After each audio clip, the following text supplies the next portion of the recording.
Welcome, everyone. Thank you so much for joining us for today's Science for a Sustainable Future conference. This is hosted by Springer Nature and the UN Sustainable Development Solutions Network. The conference will consist of opening remarks by Jeffrey Sachs, President of the United Nations Sustainable Development Solutions Network, and followed by 3 panels, one on food systems and land use, one on urbanization, and one on health.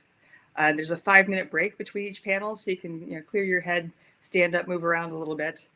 After the health panel, then we'll have closing remarks from Magdalena Skipper, who's Nature's editor-in-chief, and Guido Schmidt-Traub, who's the executive director of the Sustainable Development Solutions Network. So we hope that you'll leave the conference with a better understanding of the importance of integrating scientific expertise and knowledge into policymaking in these 3 areas, and really in everything. It's so important, it's never been more important. Let me just explain a few things about how the system works, how the infrastructure works. If you have a question for the panelists, please use the question function that's at the bottom of the screen. And so we have a team that'll be keeping an eye on that, and we'll flag them to the moderators to ask the speakers the questions. And then you see the chat box on the side too. And thanks to everyone for sending greetings and saying where you are. We have audience members from all around the world. It's really great to see you all.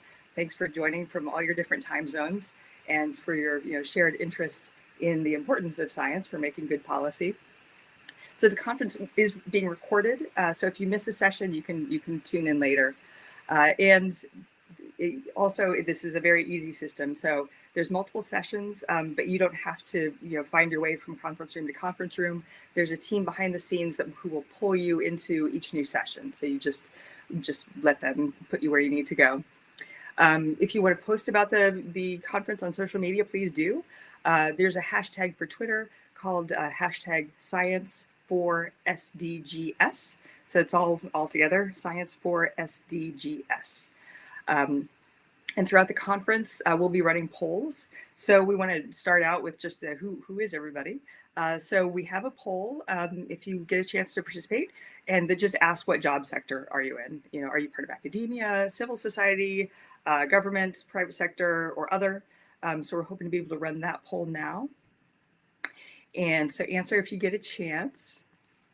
And then we'll, if everything works right, then we'll show you the results, and you can kind of understand who all is in the room, in the virtual room with you.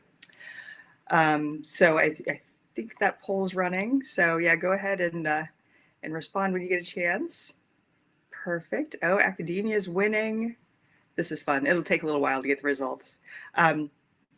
But anyhow, so while that's running, I want to introduce our first speaker to welcome everybody even more officially. And this is Jeffrey Sachs, who's president of the United Nations Sustainable Development Solutions Network. He'll give opening remarks, and then I'll come back and start the next panels. Thanks a lot.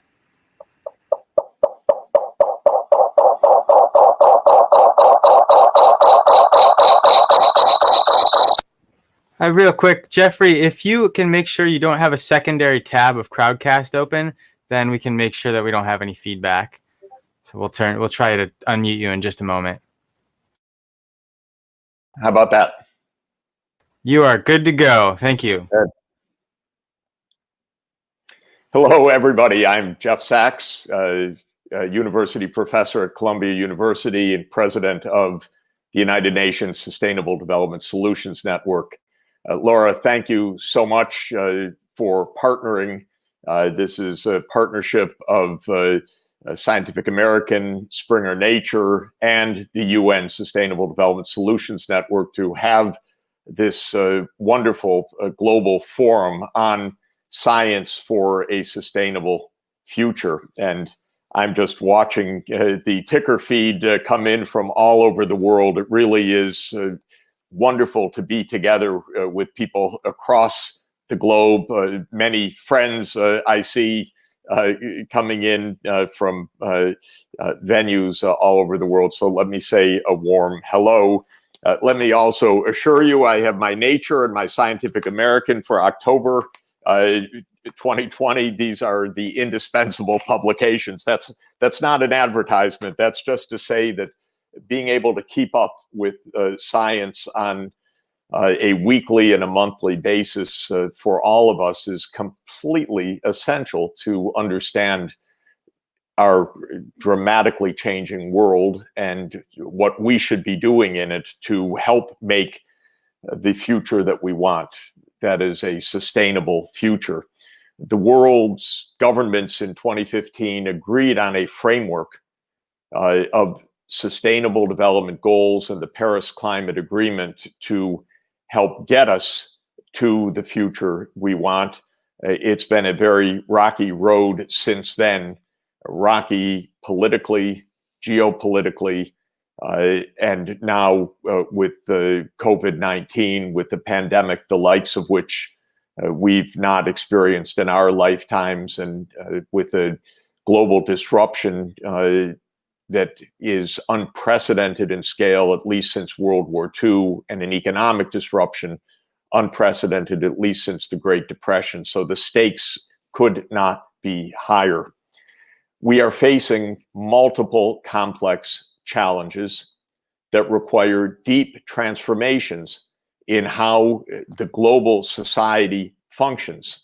That is the essence of sustainable development, to shift how our economies, our politics, our global cooperation function so that we can reestablish some environmental safety. And this zoonotic outbreak of SARS-CoV-2, the COVID-19 pandemic, is itself a reflection of the ongoing environmental destabilization. But so too are the massive forest fires in many parts of the world, including the Pacific West, coming from climate change, the continued rapid degradation of lands and destruction of habitat and loss of biodiversity that is part of our world, the mega pollution that even in a non-COVID year kills millions per year in air pollution alone, and a society that is being profoundly changed at an unprecedented speed by digital technologies, which have the potential to deliver magnificent new services for humanity, but also to create a lot of havoc and widening inequalities of income and wealth, which we are experiencing at a dramatic rate this year.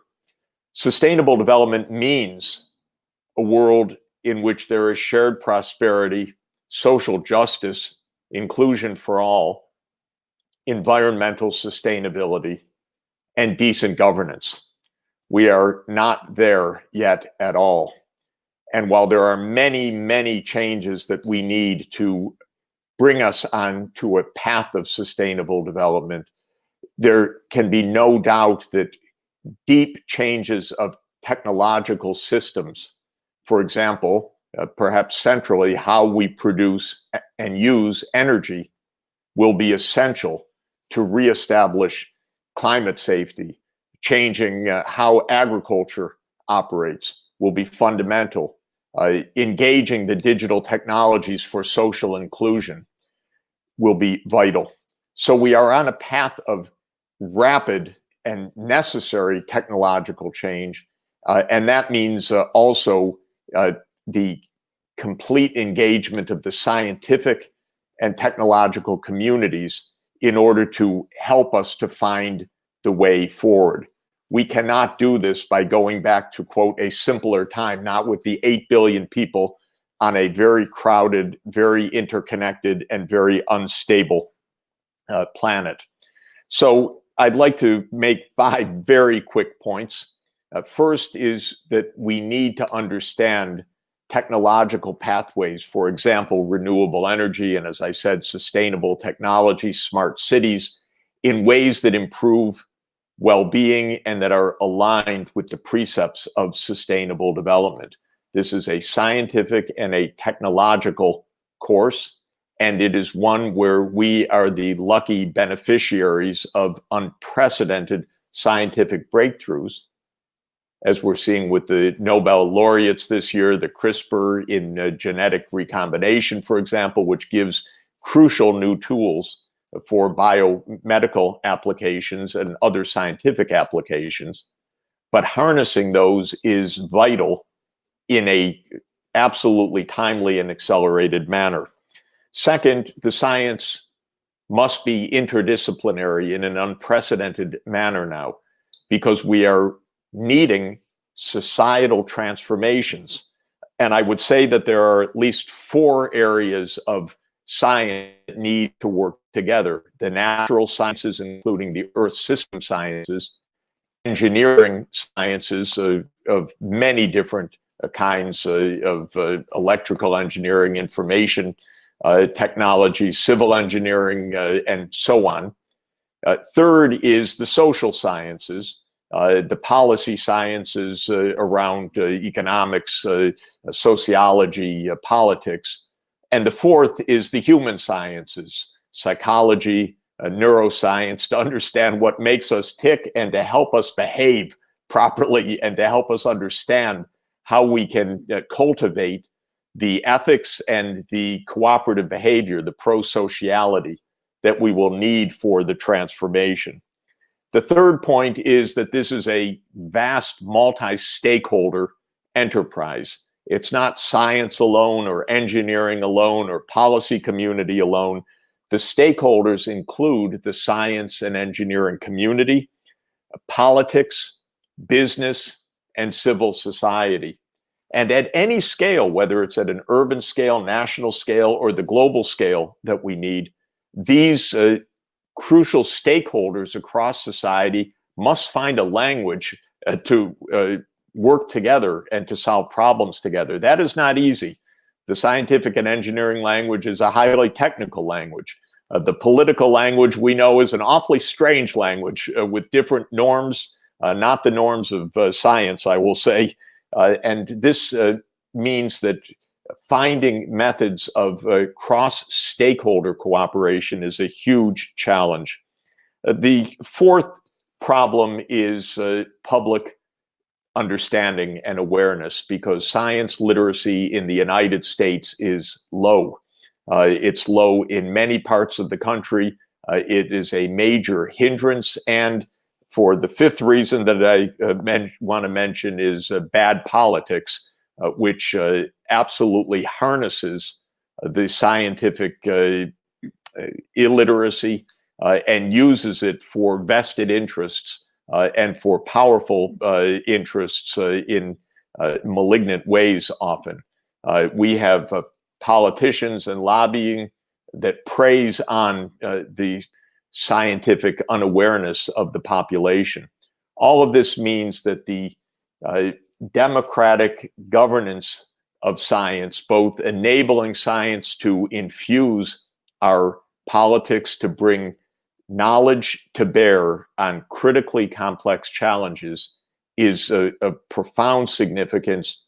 And then enabling a better informed public to be ultimately the carriers of the ethics of a common good, but informed by science, not informed by the misinformation and the disinformation interest, is essential. Well, this is a huge undertaking, and it will be the work of our generation and the next generation, because the world is off track now, not only fighting a massive crisis, but fighting a long-term challenge. I'm absolutely thrilled that we have the opportunity to bring together great leaders in this effort in critical areas like sustainable cities, like the health sector, like sustainable food and land use. And now we'll get to work, and the panels of these great experts will start. Thank you so much for today, and thank you for the wonderful participation all over the world. And I continue to be inspired by the work that you do and look forward to our common efforts in the days and years ahead. Thank you very much. Thank you so much for those inspiring, welcoming comments. There's never been a more important time for us to communicate, the most important science, hold politicians accountable, make good decisions. This is just such an urgent, critical time for all the things that Jeffrey described. And we're just really grateful to be able to be talking with all of you. So thanks again to the UN Sustainable Development Solutions Network and to Springer Nature, the publisher of Nature and Scientific American, as well as many, many other journals for bringing us all together here. So we'll now be transitioning to the first session, which is on food systems and land use. So I'd like to turn it over to Guido Schmidt-Traub, who's the executive director of SDSN, and he will start us off there. So have a great time today. This is, it's an exciting time to be talking about all this. It's really important, and we really hope that some good things will come of this day. So thanks again and welcome.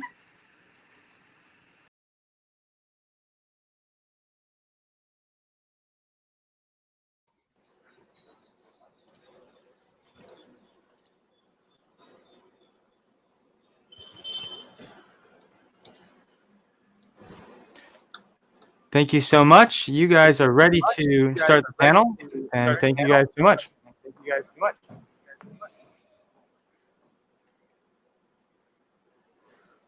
Great. Hello, everyone. I hope you can hear me. My name is Guido Schmidt-Traub from the Sustainable Development Solutions Network. With a big thanks to our co-organizers, Springer Nature. I'm very pleased to welcome you to this first panel. We'll be focusing on food systems and land use. We've got a great cast of panelists. So let me start by just calling on each one of them to introduce themselves briefly. Ashish, could we please start with you? Could you just introduce yourself? Sure. Can you hear me? Okay, thanks a lot. Thanks, Guido, and thanks to Springer Nature and SDSN for this opportunity. So my name is Ashish Kothari. I'm speaking just now from the city of Pune in Western India.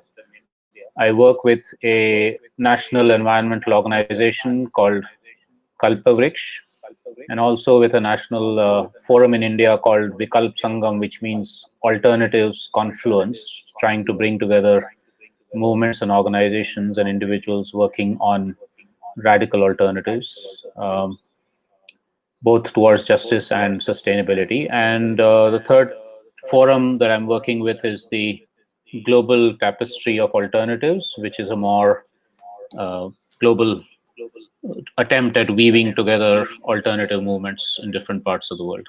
Ashish, real quick, I don't want to interrupt you, but can you make sure that you don't have any other tabs of Crowdcast open? Because we're getting some echo on your voice. No, I don't have any other tab. Okay. I'm actually getting an echo from Guido also. Okay, let me just make sure that's not an issue anymore. And Guido, if you can make sure that you also don't have any other tabs open, I'll just manually be muting and unmuting you guys as you talk. So just pass the mic over to whoever's talking next. Well, thank you very much. Thank you, Ashish. Let's turn to Jillian. Welcome to the panel. Could you just say a few words of who you are and where you're calling us from? Yeah, so my name is Jillian Campbell, and I lead the monitoring, review, and reporting team for the Secretariat of the Convention on Biological Diversity. And so what we're doing right now is we're trying to develop a new global biodiversity framework, which will capture the global goals and targets in terms of biodiversity for the next 10 years for the targets and until 2050 for the goals. And so we're really trying to set this global ambition for how do we protect and save biodiversity, using the climate change as an example of how you could really set such an ambition. And I've worked for the United Nations in different roles for a little more than a decade as in monitoring data, statistics. So that's my background. Super, thank you. Jessica Franzo. Yeah, hi, Guido, and thanks for inviting me to join this great panel. My name is Jess Fonzo. I am a professor at Johns Hopkins University in Baltimore and Washington, D.C. My team, we work on issues of the intersection of food systems, diets, nutrition, climate, and the environment. And we do a lot of work doing field research. So hopefully I'll be able to talk a bit about research, but also better data tools for policymakers and other researchers. So happy to be here. Great, thank you, wonderful to have you. Last but not least, Michael Obersteiner.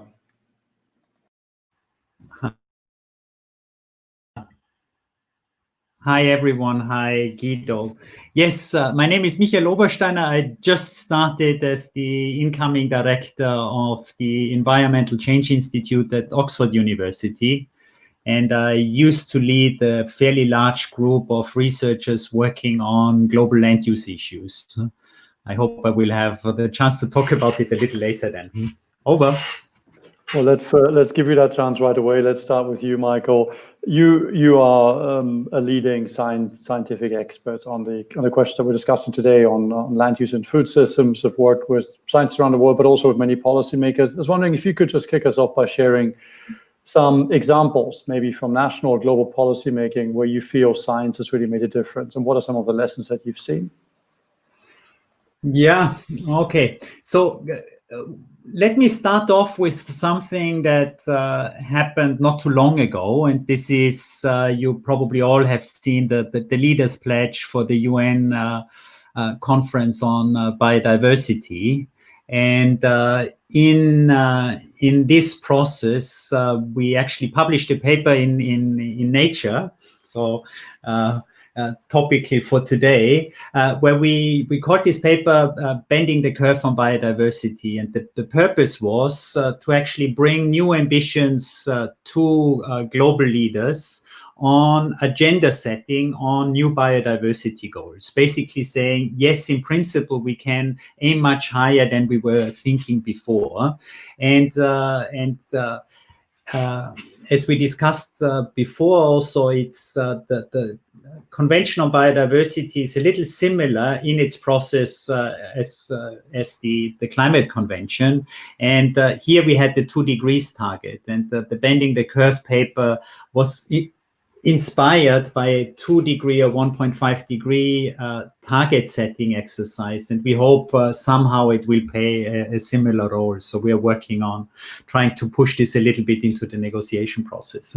But just let me, on national scale, I think one example where we were quite successful was also under the pledging for the Climate Convention. We helped Brazil to kind of get its act together and come up with a credible quantitative proposal to come to Paris and present what Brazil can bring to the table. So we ramped up a fairly sizable group of about 10 researchers in Brazil who not only did the modeling, but also had very in-depth conversations with different ministries, Ministry of Environment, Ministry of Agriculture, and so forth, to assemble a conversation that was actually really science and evidence-based in order to bring something credible not only to Paris but also to the internal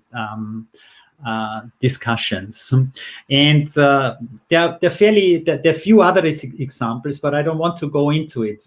But let me just close with this kind of insight in a way that doing these quantitative assessments, what it is actually a very clever and efficient way and means to bring a conversation together among siloed stakeholders who typically don't talk to each other. However, once you deal with a number, then people come together, it becomes technically less emotional, and you advance much, much faster. And so we see this as a little bit of a technology, under quotes, to have a proper conversation and a speedy process to actually deliver on a policy process to really get on to deliver on targets. Plus also establishing trust between stakeholders. With this, I'll probably just give back to you, Guido. Well, thanks, Michael. I think this last point resonates also with what Jeff said in his opening statement. It's about bringing different, not just disciplines, but also stakeholders together. Jess, you are one of the world's leaders on healthy diets and nutrition. This is an area where the gap between what the science says should happen and the trends in most countries seems to be particularly large. You've developed the food systems dashboard as a tool to raise awareness of this. Could you tell us a little bit about the dashboard and just share with us some of the lessons that you have taken from this exercise? Yeah, so we launched the Food Systems Dashboard, as Guido had said. You can go to foodsystemsdashboard.org. And it's meant to bring together data across different areas of food systems, different components of food systems. So food supply chains, food environments, diets, nutrition, environmental metrics, along with drivers that are shaping and shifting food systems in different directions. So climate change, urbanization, population pressure. We've brought it all together into one dashboard because a lot of this data is available, but it's across many different dashboards. So we've tried to make it easy for those who are interested in looking at food systems data and put it in one place in a very easy, digestible form. Pretty visuals, you can explore it by maps or different graphics. And it hosts about 175 indicators. In January, we're going to have about 250 indicators, much more on environmental sustainability. So Michael will be pleased about that. And it's meant to help policymakers take a temperature check of their food systems. So it's right now, it really just describes different food systems from around the world. And the data is representing most countries and territories. But in the next 6 months, we're developing 2 new features of the dashboard called Diagnose and Decide. So right now, it just describes food systems, but how are they doing? How are they doing to improve diets? How are they doing to ensure environmental sustainability, to protect livelihoods? So we're working on some diagnosis features, as well as once you see how your food system is doing, what can you actually do to make changes? So we'll have a set of policy actions, and that work's being led by Corinna Hawkes in London. She's pulling together no regret policies. So I really encourage everyone to go and use it. It's a tool for everyone. Give us feedback, but it's really meant to be a public good and to raise the bar on ensuring that food system metrics are available for everyone in an easily accessible way. And I think one thing that I've also taken away as sort of an early user of the dashboard is that it really allows you to benchmark different food systems across countries. And this is something that we just don't do enough of. Yeah. Both in the science, but also in the policy discussions. They're not siloed, just not only by areas, but also by country. Yeah. Just like with COVID crisis today, public health authorities in one country don't seem to really know well how others are curbing the disease.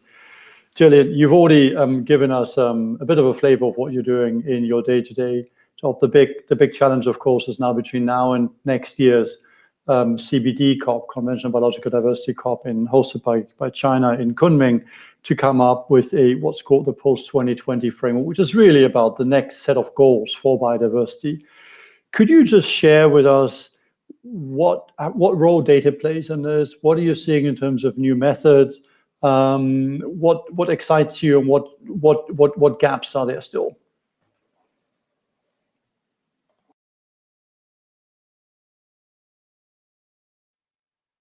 Thanks, Guido, for the question.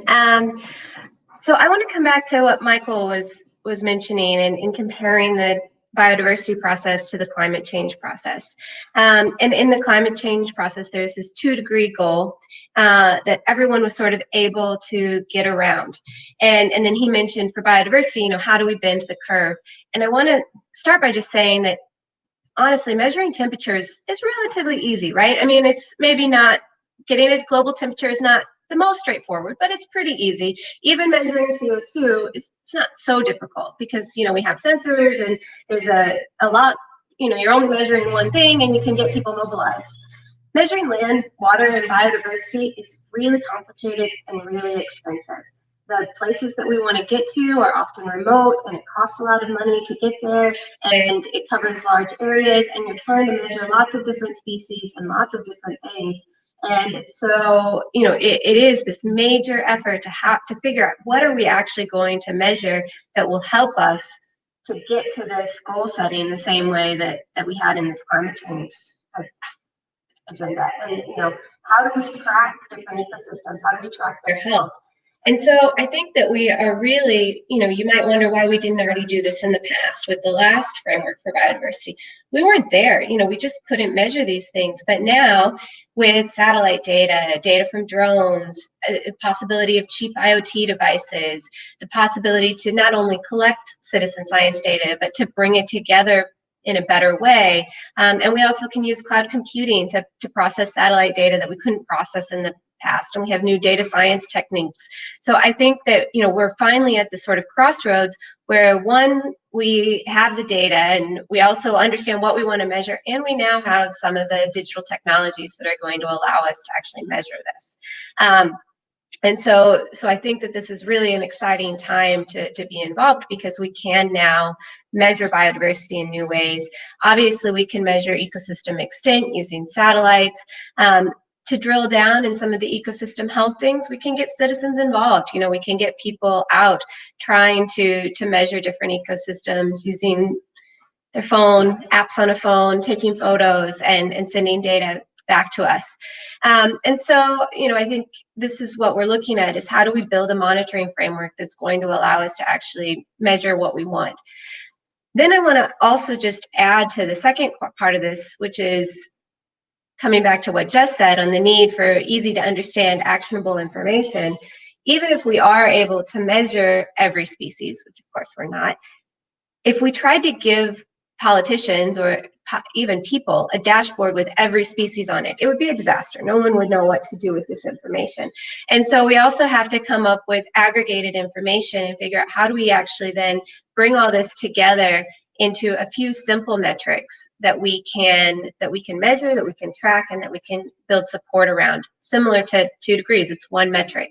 So I think for biodiversity, we might not have one, but we are looking at having a very small set of headline indicators, ideally 10 around the goals, that would capture these big picture type items.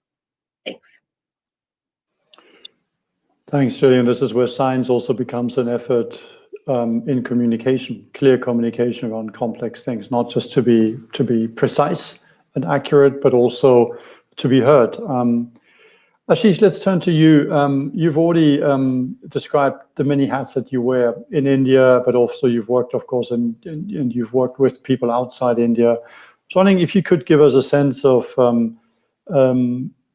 the nature of the challenges you encounter in the policy process. Biodiversity is, of course, particularly complex because many of the drivers of biodiversity loss are outside the control of environment ministers. It's agriculture, infrastructure, climate change, all those things. How are these issues, in your experience, dealt with? I think you're going to share some thoughts on India, I would hope so, but also in other countries, if appropriate. Over to you, Ashish. Thanks, Guido. Yes, I think if I might, there's 2 or 3 very, very fundamental challenges between the generation of appropriate, not just science, but I want to expand it to knowledge, and I'll come back to that a bit later, and policy making. And I think one of these is that there's an assumption that policy making is always oriented towards the sustainable well-being of everybody. And I'm afraid most countries in the world, that is not what policy making is doing. Policy making is oriented towards ease of doing business, towards a very homogeneous economic growth model, virtually all across the world, except possibly Bhutan, which actually does not have biodiversity or the sustainability of land or the sustainability of livelihoods based on biodiversity and land as a core principle in its heart. And I think that's a fundamental problem. So if you see the failure of the 2020 biodiversity goals, fantastic goals built up after lots of consultation, but a failure all across the world. Or if you see, for instance, in India, we have a national biodiversity mission, sounds great, and they're doing a whole series of webinars. But on the other hand, the government is going ahead with giving coal mining leases in some of the most biologically diverse parts of central India. So it's this serious mismatch, not even a mismatch, it's a clash of, I would say, in fact, civilizational values. The second very crucial challenge is, and it links to the first one, is the centralization of power. power with regard to deciding what is to be done with the forest, what's to be done with the land, what's to be done with biodiversity, what is the agricultural policy, how should agriculture be so-called developed, and so on. But this is also power with regard to epistemologies and ontologies, ways of being and ways of knowing. And there is this hegemony of modern science and technology, which has borne down on all other forms of knowledge, which has created enormous problems. So for instance, even on this panel, I don't see, and this is true for virtually all government institutions and United Nations programs and so on, you don't actually see the farmers who are handling the biodiversity, or the forest dwellers, indigenous peoples who are handling the biodiversity, or the fishing communities, or whatever. So I think these twin problems are enormous, and dealing with them simply from a point of view of saying, okay, we need to expand the role of scientists and so on is simply not enough. The third crucial thing is the expansion of science to knowledge. And I think this is very, very important. Jeff Sachs, for instance, when he said there are 5 kinds of science, was talking only about the formal Western sciences. He was completely ignoring the much larger body of knowledge that in fact is available in the with smallholders, smallholder farmers, smallholder fishers, etc., or the traditional knowledge systems, the diverse systems of knowing and being, as I said. And I think this, whether it's the climate or it's biodiversity, of course, with the International Panel on Biodiversity, the IPBES, there has been more of an attempt to try and bring in the indigenous knowledge systems and farmer knowledge systems, and I think that's good. And so overcoming these challenges, to my mind, needs at least 2 or 3 things. One, it needs a much more robust and direct form of democracy as to who is taking decisions with regard to the land and the biodiversity and the water and so on and so forth. And there, it is those who are actually the custodians and the people who relate directly to the land and the biodiversity who should be at the core of decision making, not the so-called current policymakers who are really far removed from. People in New Delhi have no idea about forests in central India and how they should be governed and managed. And the second very important part of overcoming this, I think, is having forums in which hybrid knowledge systems can be, with mutual respect, can be built. And maybe in the second part of the program, in the second response, I'll come back to some examples of that, where, in fact, there have been some fantastic collaborations between the formal sciences, the other forms of science and knowledge systems, and of course politicians and so on, which towards the end Jeff Sachs also spoke about. So I think fundamentally it is an issue of political governance and the cultures of how we deal with land and biodiversity and ways of thinking and so on. It's not just about having more robust science. That of course is important, and everything my predecessors have spoken about would be crucial in that. But that's one component of a much larger set of changes, fundamental changes that would be needed. Thanks, Guido. Well, thanks, Ashish. I think that's a powerful call for recognizing the heterogeneity of knowledge and the need to ensure that the knowledge and the science that's produced was also locally appropriate for the specific challenge. The smallholder farmers example was cited using their knowledge as well. But then also there are, of course, very different also local and cultural contexts. Let's focus on this question of uptake of science. I think that seems to come out clearly out of this first round of questions. We have, by the way, we have until 5 minutes past the hour, so we're going to do one more round.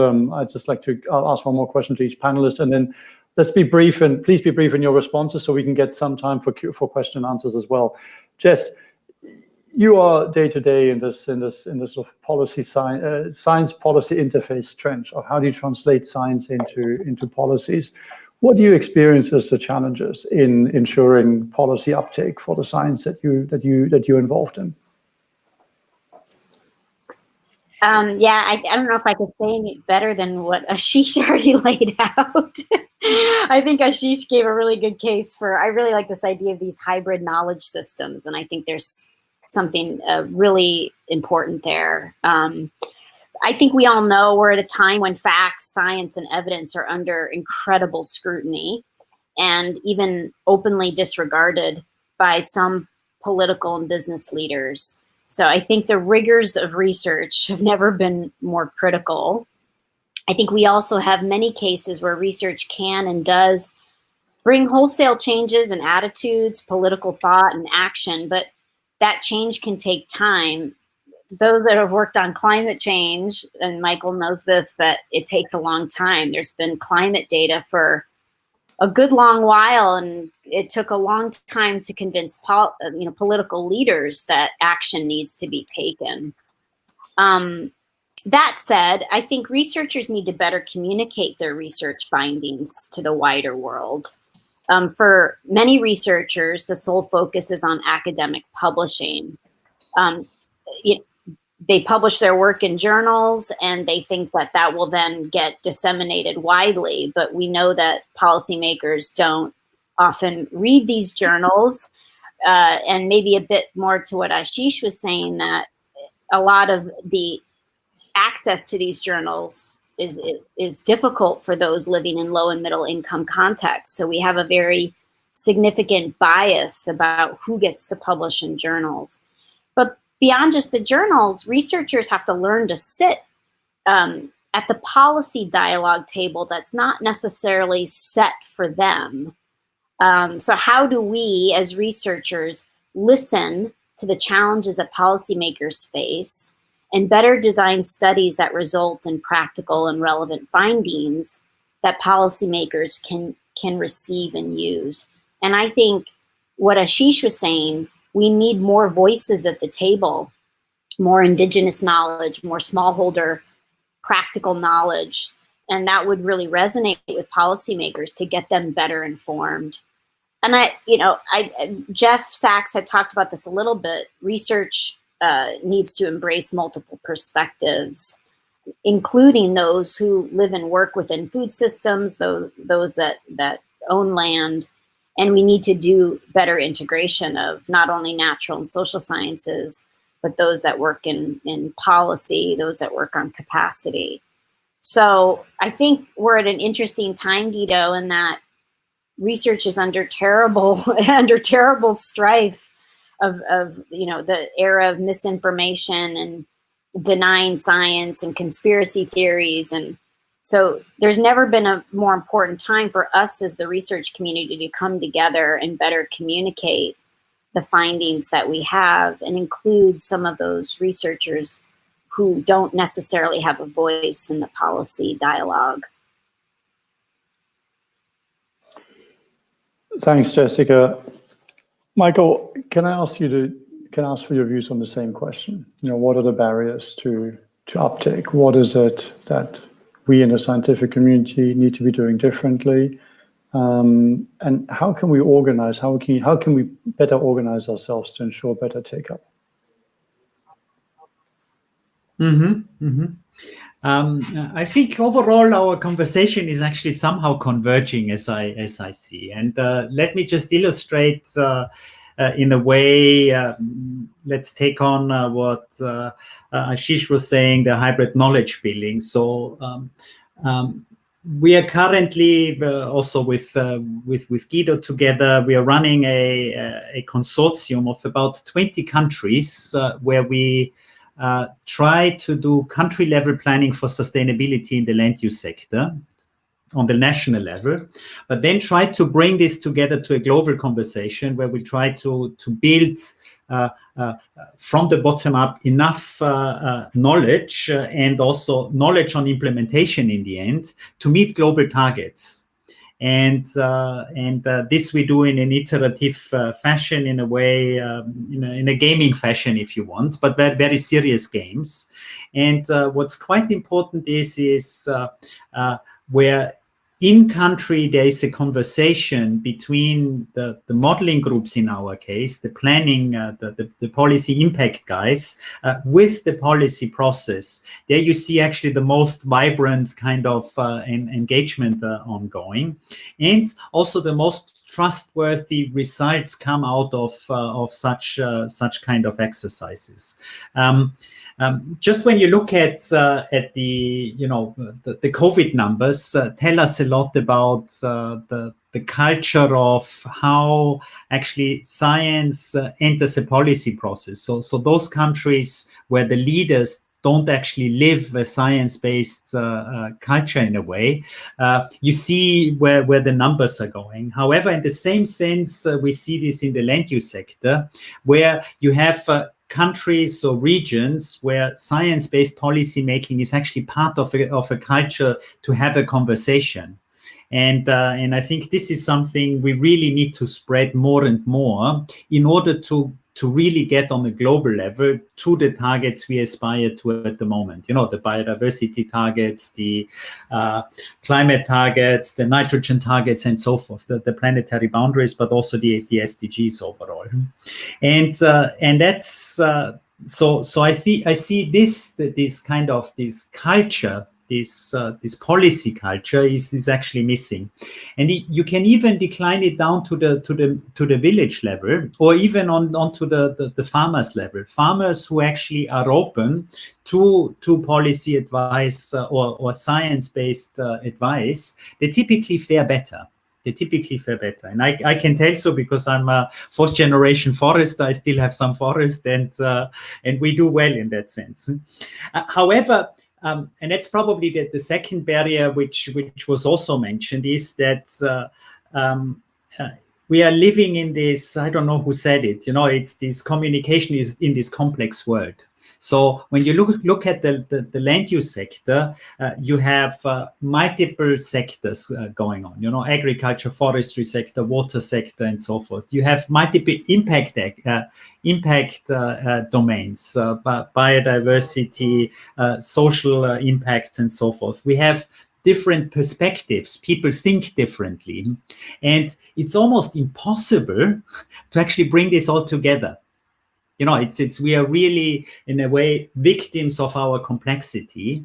However, we have demonstrated in some cases where we actually find solutions to these complex problems, and we are actually capable to bring them up from the local level up to the global level to deliver. And here, of course, you know, Jess and Gillian. Here, the data, observations, feedback loops of things which work, which don't work, knowledge networks of one farmer learning from the other, and so forth, are just absolute key to accelerate on this transition we are embarking on. I know I talk a little bit generalities, but I hope some of the spirit sparked over. I'll give back again to Guido. Thank you, Michael. No, I think it's very clear. So I think, but what, you know, this begs the question of how do we organize this? And there's been a lot of very positive feedback to comments, particularly Ashish has been called out a lot in the chat. Many listeners are asking, how do we organize this? I was wondering, Gillian, if we could start with you. Obviously, from the CBD perspective, one of the most important conventions on one of the most important topics. How do we organize? How do you organize this? How does the CBD organize this process of getting science to inform better policy making at the global level? And then Ashish, we'll come to you next.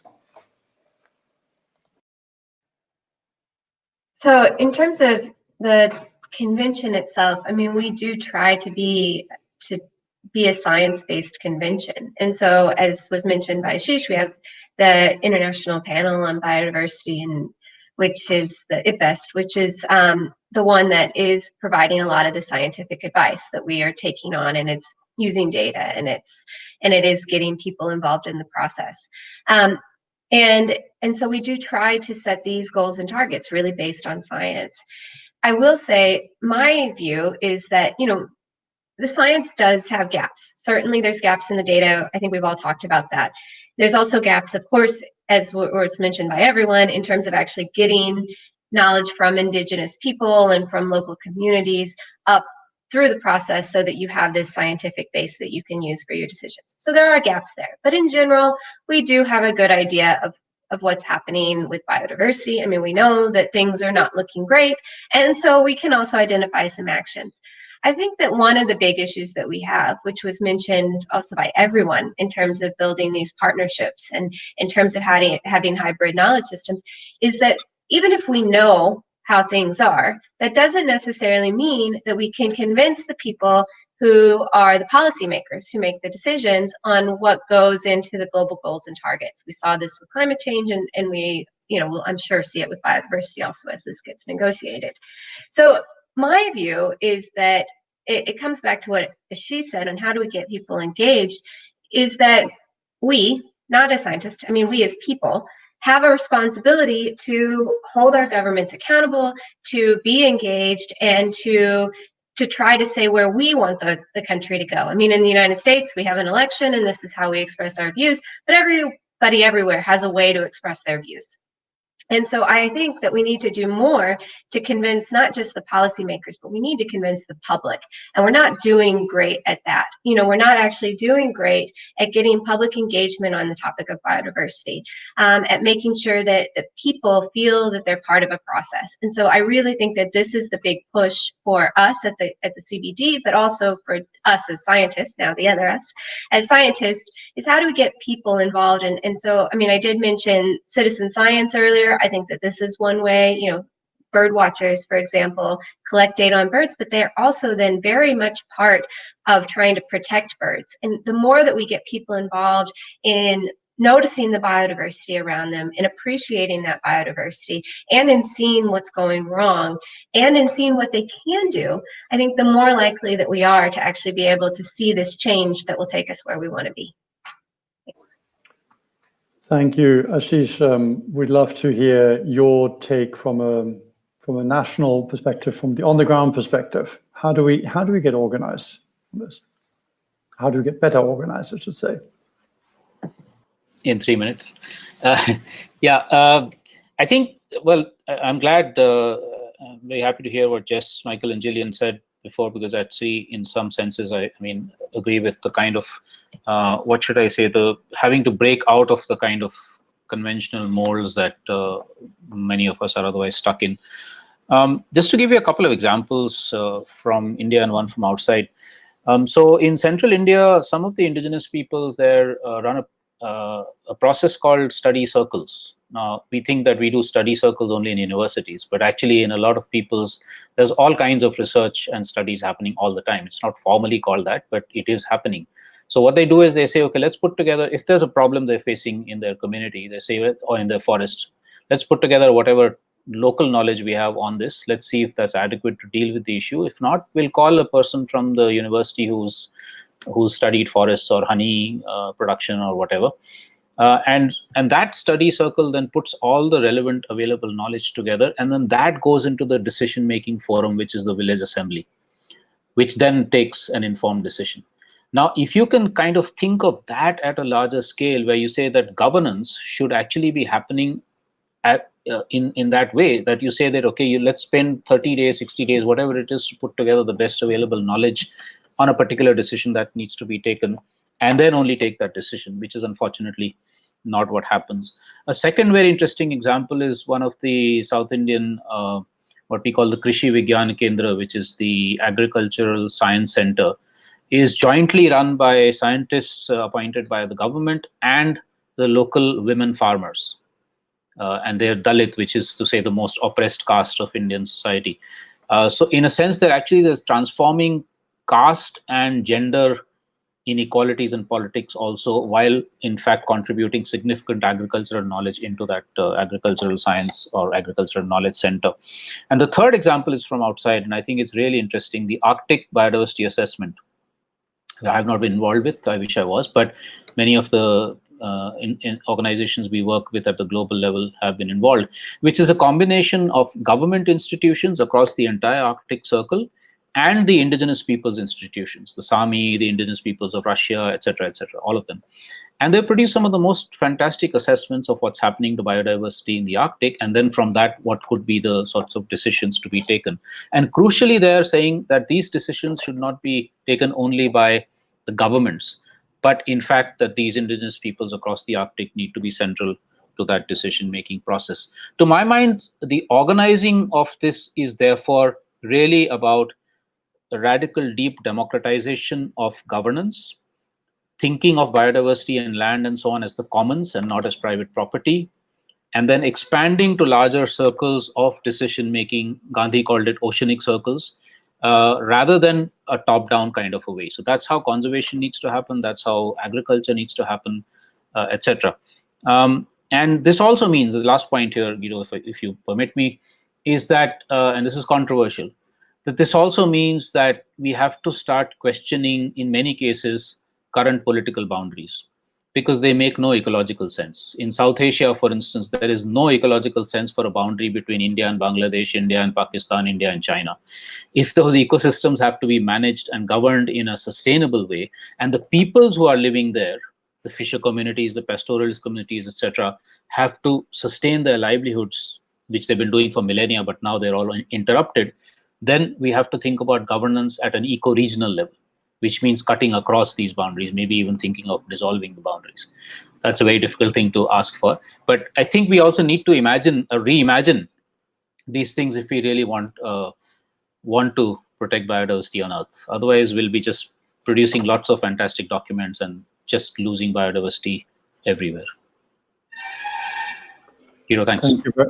Thank you, Ashish. Thank you. We've got 9 minutes left and we have dozens of questions. I'm not going to go through all of them, but I want to start with one that's come up in various forms, is that biodiversity, a lot of biodiversity is in countries that have poor scientific infrastructures and systems. Often these are poor countries. And so Gillian, I was wondering if you could share with us very, very briefly what you consider to be some of the most exciting examples of where scientific communities in poor countries have been supported to make better use of data and to support better policy making. Thanks. I think there's heaps of different examples of where this is happening. I'll just highlight a couple of examples that I think are really exciting. In Africa, which is where I was living before when I was working with UNEP, there's an African Regional Data Cube. And so this is in recognition of what Ashish just said, trying to not measure for one country, understanding that ecosystems cut across different countries. And also it's a collaboration across the whole, the subcontinent, mostly southern countries in Africa, to pool data together, to analyze satellite imagery together so that they can have constant information on ecosystem extent, on land consumption, on water availability across the subcontinent. And I think that this is a great example where they have been able to really mobilize this African data cube and then also bring in expertise from the people who had designed the Australian data cube, so that they're getting advice on how this has been done somewhere else, and there's a collaborative that's allowing them to bring in different information. I also think that just another great example, coming back to the citizen science topic, is the GBIF. And so this is the Global Biodiversity Information Facility, and this is really a network across countries where you have not just research institutions, but people that are involved, as I mentioned, in collecting data and designing new ways to collect citizen science data and pulling together indigenous knowledge and other types of knowledge into one location. And I know it's taken a long road for them to get there, but they also then do, the GBIF members take it upon themselves to share information and build capacity in different countries. So I think there are lots and lots of examples like this, but those are a few. Great, and maybe to the extent you can share some of this information, the links in the chat, I think people will be very interested. Got one question that I'd like each of the panelists to answer. We've spoken about the many different forms of knowledge that are needed, but clearly one form of knowledge is also in the formal science process. Food and land use systems are extremely complex. They cover many different dimensions. What, if we could just go around, what is the one thing, please just one sentence, that you believe is perhaps the most understudied but most important scientific question in relation to land use and food system? If I could just get everyone's view on this, who would like to go first? Otherwise, I'll pick someone. Yes. I can go first, but I'll be a bit biased just because what I focus on. We actually really don't know what people are eating around the world. We have estimates, we have models of diets, but we don't actually know what people are eating in the world, why they make certain choices, where they get their food. So we have a huge gap in diets, which is just really ironic because diets are now considered the #1 risk factor of morbidity and mortality in the world. Fantastic, very clear. Michael, your hand is up next. One thing, as brief as you can. Following exactly the same vein, I'm deeply convinced that your personal health, your personal happiness is actually reflected in the landscapes you eat. So making this connection between yourself and what you eat and the landscapes that you create by eating and by furniture and so forth. This connection really needs to be established much better and scientifically better understood, that we can actually have proper informed discussions about this. Great. Jess, I think Michael wants to join your team. Who is next? Ashish, can I call on you? Sure. I think one of the least studied or least understood is the relationship between cultural and biological diversity, and especially language. And if you look at it, the erosion of language diversity and biological diversity are both very, very rapid. Language probably even more so than biological diversity. And the two are connected, because if you see the most biodiverse regions of the earth, they're also where there's maximum cultural diversity. So this is, I think, seriously understood and under-assessed, and also has to do, of course, with what I was saying earlier about how much are the peoples in these areas really part of decision-making processes. Great, thank you. Gillian?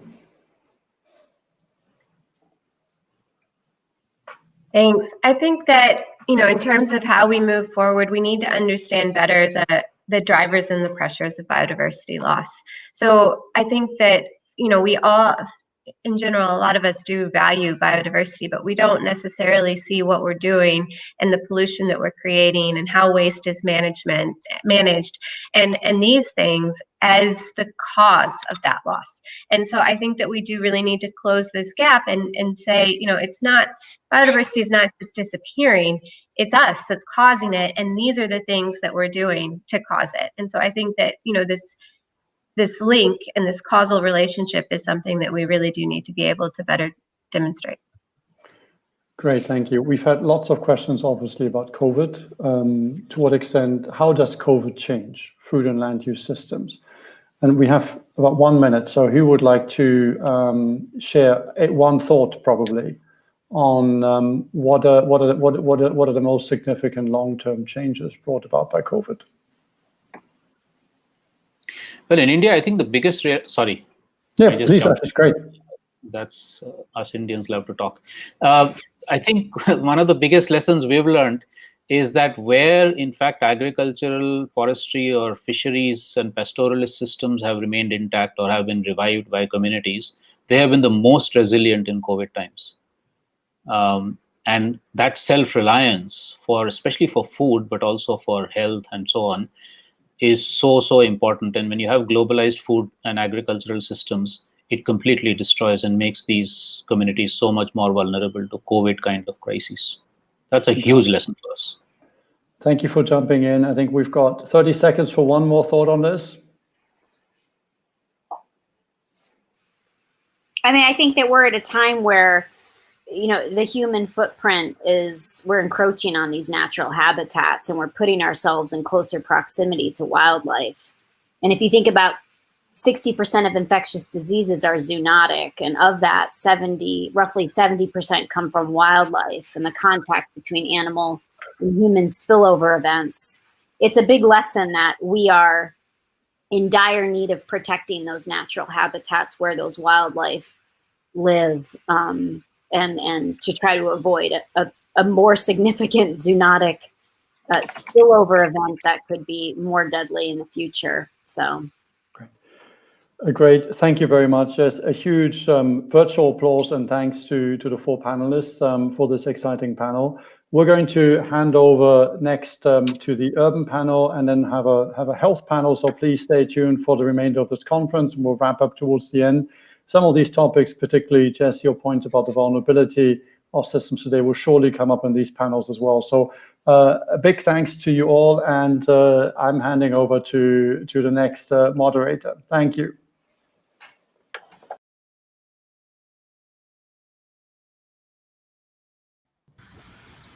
Hello, everyone. Welcome to the Science for a Sustainable Future conference, or welcome back if you were with us for the first session.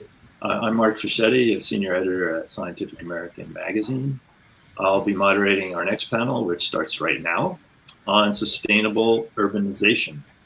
Our focus for the panel is this: scientific knowledge and expertise and data are required to diagnose urbanization challenges and to develop solutions. How can we help that happen? How can we generate greater collaboration between scientists and policymakers to create inclusive, safe, and sustainable cities? I'm joined today by 4 terrific panelists. I'm really excited about this too, because right now our 4 panelists span 13 time zones. We're in the Northern Hemisphere, in the Southern Hemisphere, we're in the Western Hemisphere, and the Eastern Hemisphere, if you like that. So this is really a great group that we have. So let me introduce each person briefly, and then we'll get right into the questions. Chan Heng-chi is Ambassador at Large in Singapore, and she is chair of the Lee Kuan Yew Center for Innovative Cities at Singapore University. She's also chair of the Institute of Southeast Asian Studies at the Yusof Ishak Institute. Aramar Revi is director of the Indian Institute for Human Settlements, which focuses on sustainable urbanization. And he's also co-chair of the UN Sustainable Development Solutions Network. He is in Bangalore, India.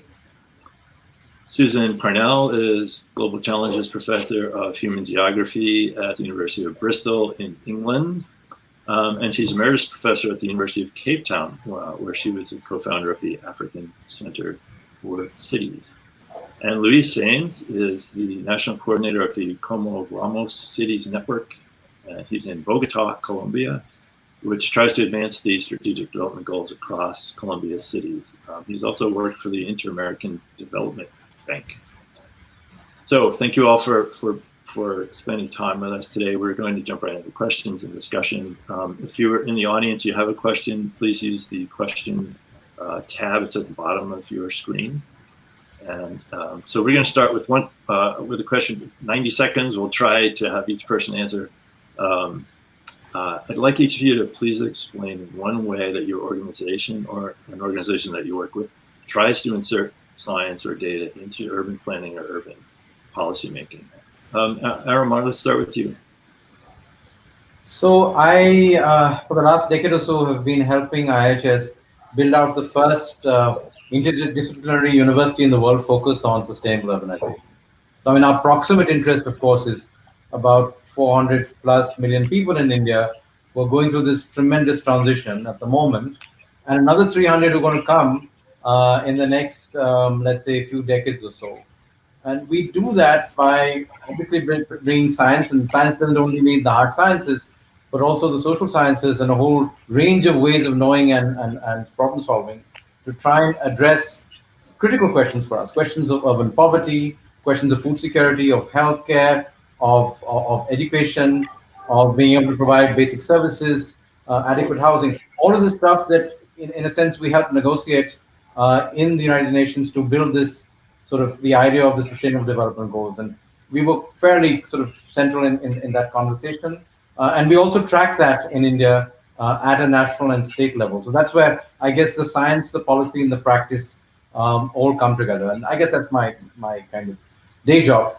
My night job is also doing climate science, a little bit of sustainability science, and some amount of work on risk.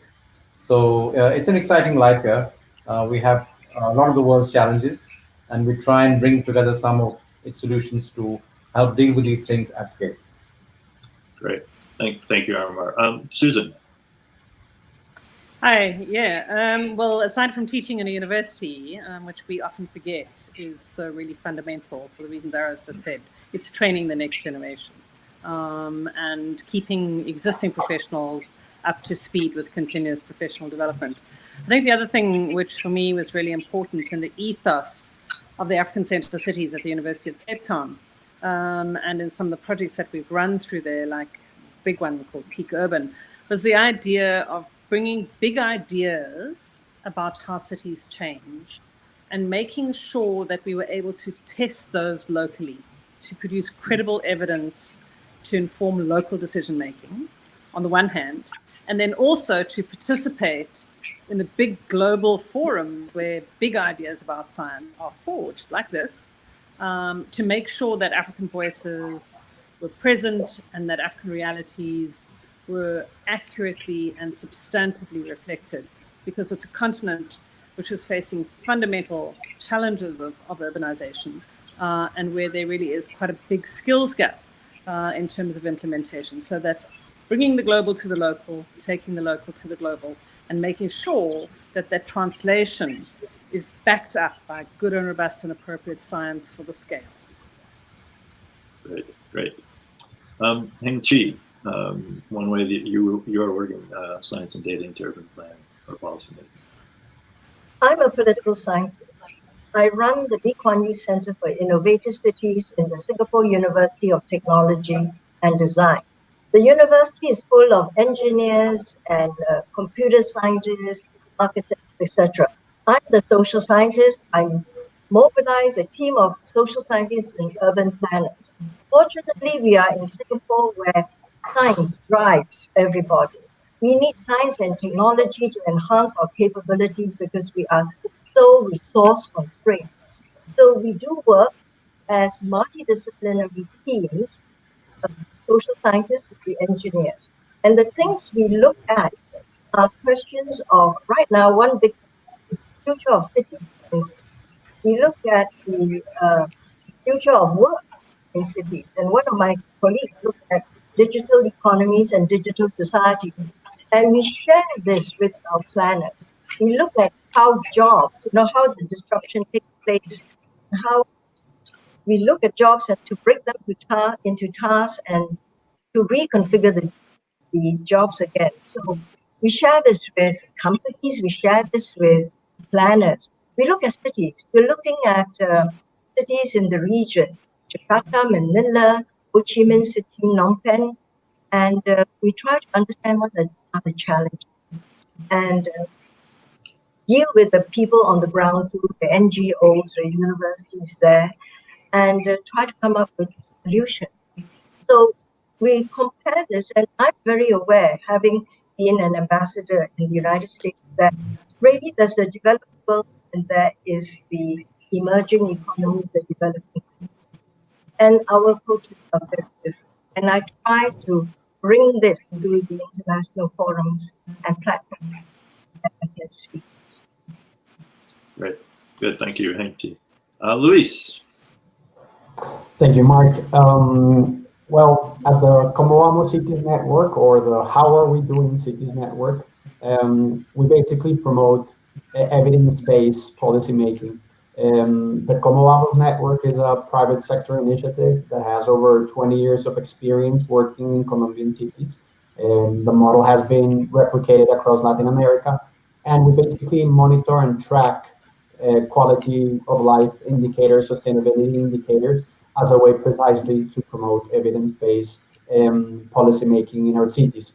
We do this through two main anchors of work. One is tracking and visibilizing hard data produced by different entities in Colombia and actually across the world, as a way to obviously track and monitor how our city is doing, and as a way to bring accountability to local governments, mayors in our cities. And on the other side, we contrast hard data with citizen data, with citizen perception data, to bring a comprehensive, integral view of what is happening in our cities. And this is something that we've been doing for 20 years now. We carry out quite a large survey in Colombian cities as a way to obviously strengthen the relationship between science, citizen science perception and policymaking, and also as a way to guarantee that the views, the perceptions of citizens are taken into account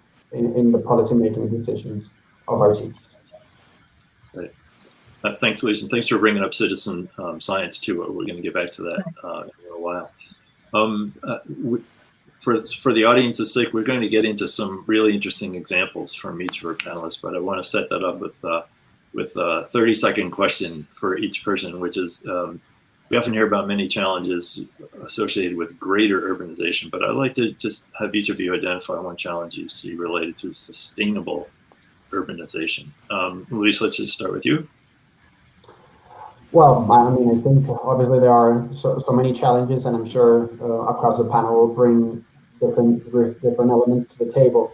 I'll just start, I guess, with something that is very important for the Como Vamos Cities Network, and is like that pillar on governance, and then how that promotes obviously more sustainable approach to urbanization. In that sense, I think the way we can strengthen governance, the way we can help and promote more open governments, more effective governments, and on the other side, promote more engaged and participative citizens, will guarantee that decision making across the economic, the environmental, the social side of sustainability is actually pursued.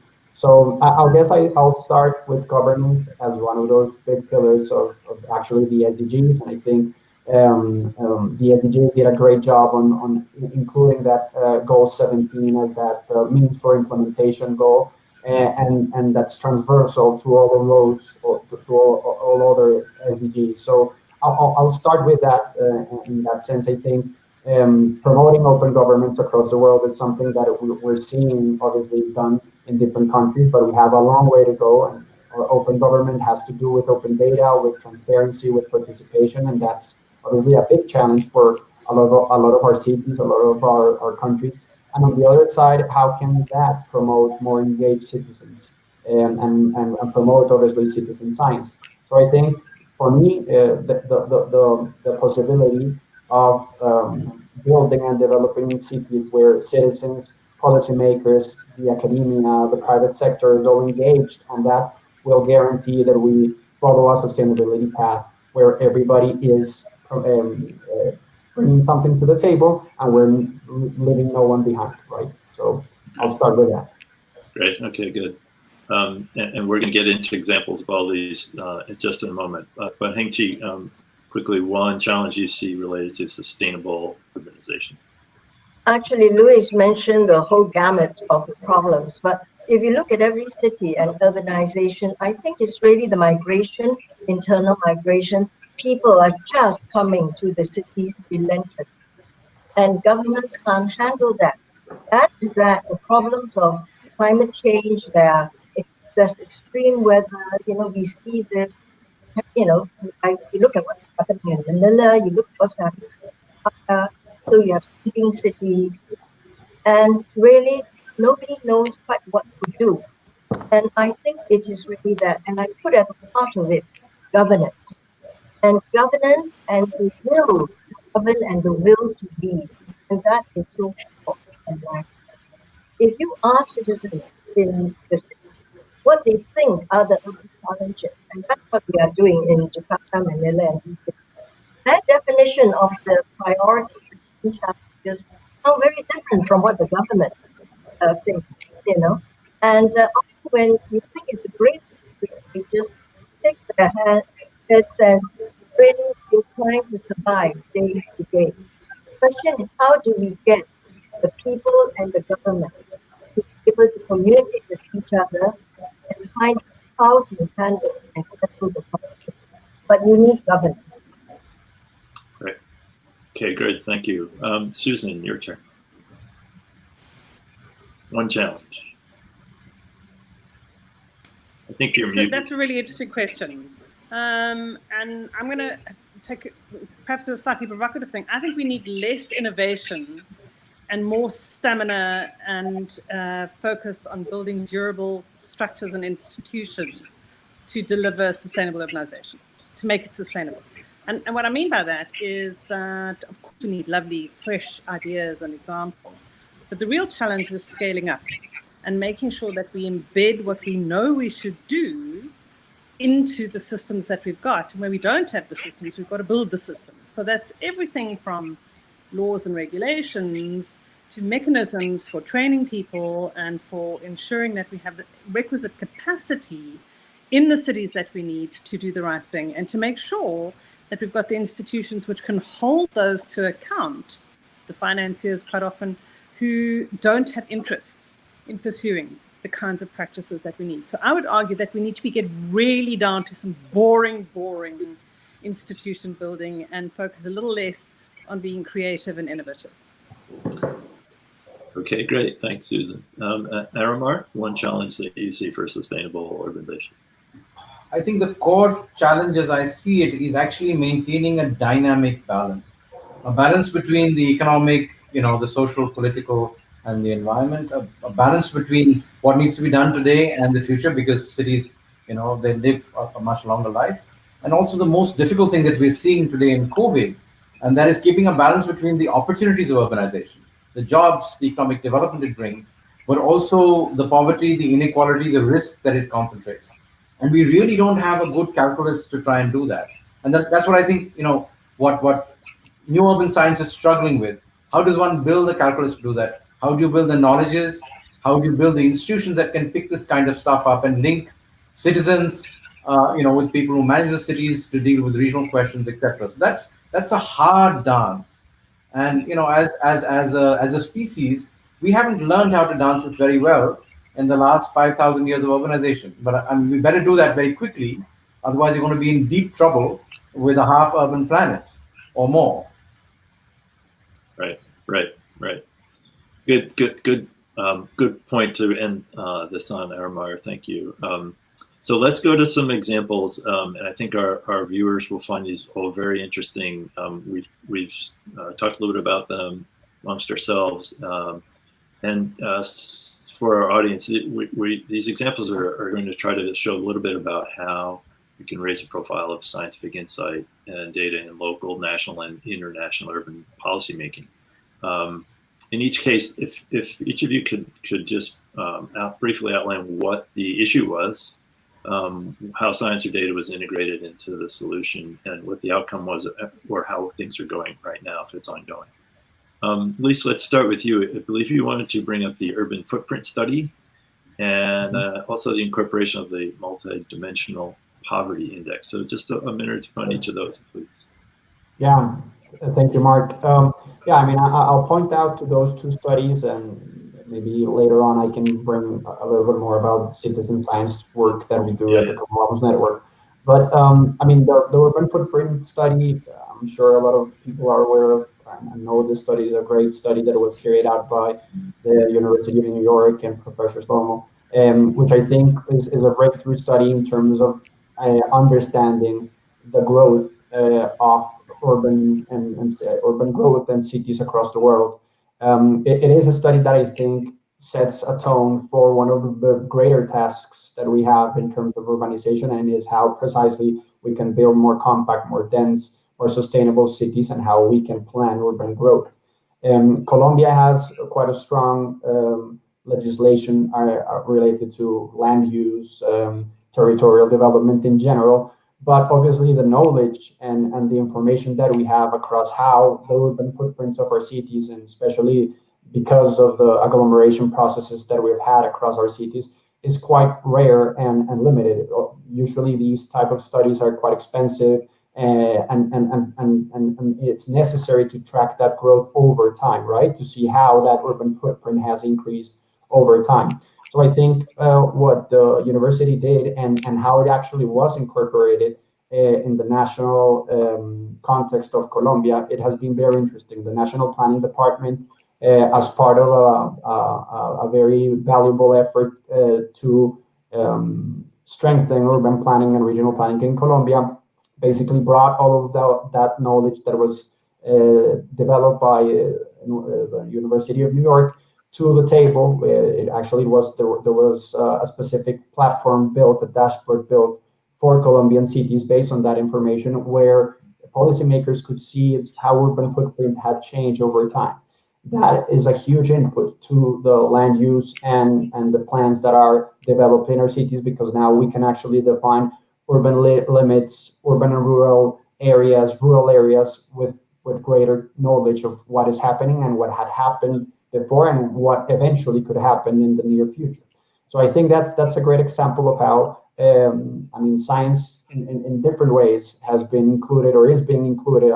mean, we're just starting to use that information in our plans. But I think it also brings up the importance of, obviously, of geography, of aerial photographs, and the technology that we were talking about later at the beginning, and how is that included into urban planning, which I think will obviously change and will be a paramount importance for urban planning in the near future. That's one example I wanted to mention, and the other quick example will be obviously something probably that also our audience is pretty aware of, the great work that Oxford University did in the creation of the multidimensional poverty index back in the early 2010s.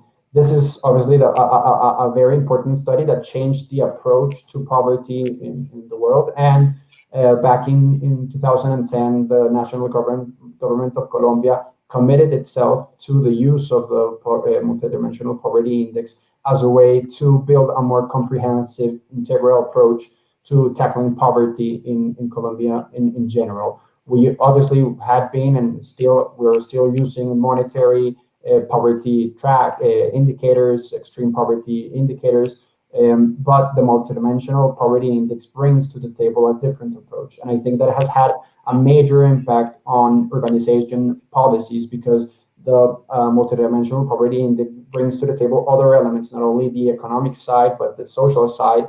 And one very valuable element that was very much strengthened because of this is the right to the city and the right to housing, right? Because it was actually a way of explaining how housing and everything that is related to it has an impact, obviously, in poverty eradication. And that allowed housing policies to be as important or to receive the importance that maybe previously they didn't have. And thanks to that approach and the need to obviously improve the index in a complete and integral way, made housing an important part of the national policies. And that has had important impacts on urbanization, some bad, some good. But in general, I think the change on approach, thanks to that study and the approach of the multidimensional poverty index, has had massive importance in how we build poverty policies and urbanization policies in Colombia. That's really interesting, Luis. Thanks. It's interesting to hear too about how these sort of large efforts then get applied at the local level, which clearly has to happen in every city. So good examples there. Susan, I'd like to go to you. You wanted to bring up actually the interesting reversal of a legal decision to sell land in the inner city neighborhood in Cape Town, I believe, and then the climate think tank. Yeah, and we were asked to put in some ideas of where we thought that science had really made a difference to how cities are run and why they were sustainable.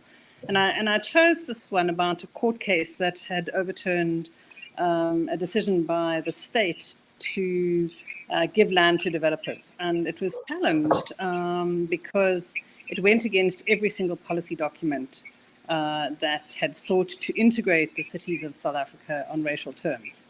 And why I think it's a really nice example for us is that it highlights that the kinds of scientists that we need to bring are not all natural scientists or data scientists. But in this case, it was largely the work of historians and people who had studied the history of the city and were able to demonstrate unequivocally on the basis of sustained research that actually Black people had been excluded.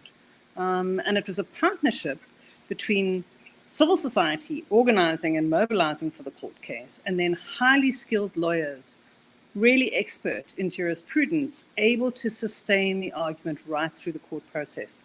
And it's in that kind of way that I think that this relationship between evidence and practice and values is put in place. So I think it's just quite important when we talk about science, and Chan made that point earlier, is that it's a very wide range of disciplines that we bring to bear. So another example is almost at the end of the spectrum, and it perhaps illustrates the point I was trying to make earlier, is that, the difficulty about cities is that there are global issues, and we absolutely have to have scientists who work on things like climate change, and who understand the contribution of cities to that and the big picture of what we can do. But if you're sitting in the city council, you need to actually understand much more micro processes.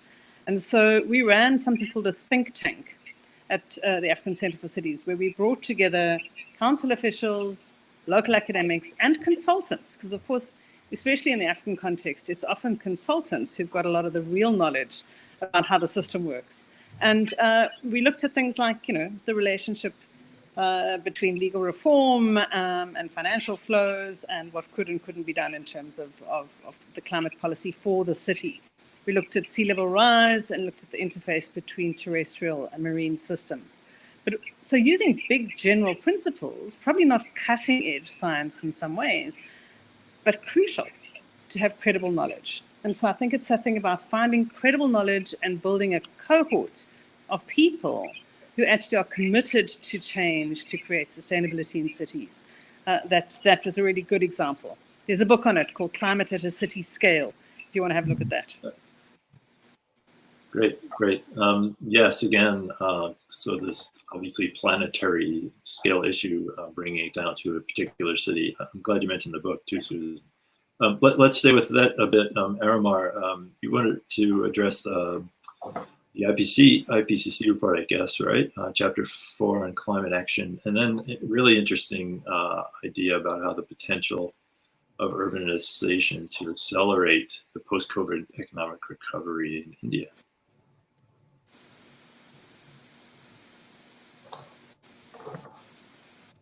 I think you're muted, Aramar. Yeah. Oops. Sorry for that. You can hear me now? Yeah. So in 2017, we were asked 3 pretty tough questions. I mean, this is the IPCC being asked by the people who negotiated the Paris Climate Agreement. They basically asked, can we meet the 1.5 target? Can the world meet that in some conceivable point of time? The second thing they asked was, can we meet that along with meeting the SDGs by 2030? Because there are some significant trade-offs between them. And they said, well, if you say yes to both those questions, then tell us how to do it. So in effect, I had a team of a little bit more than a dozen scientists from across the world. I think it's one of the most interesting scientific experiments. It took us 18 months to pull together the answers in this. And it was hard. I mean, we pulled together, 3,500 references from literature across the world.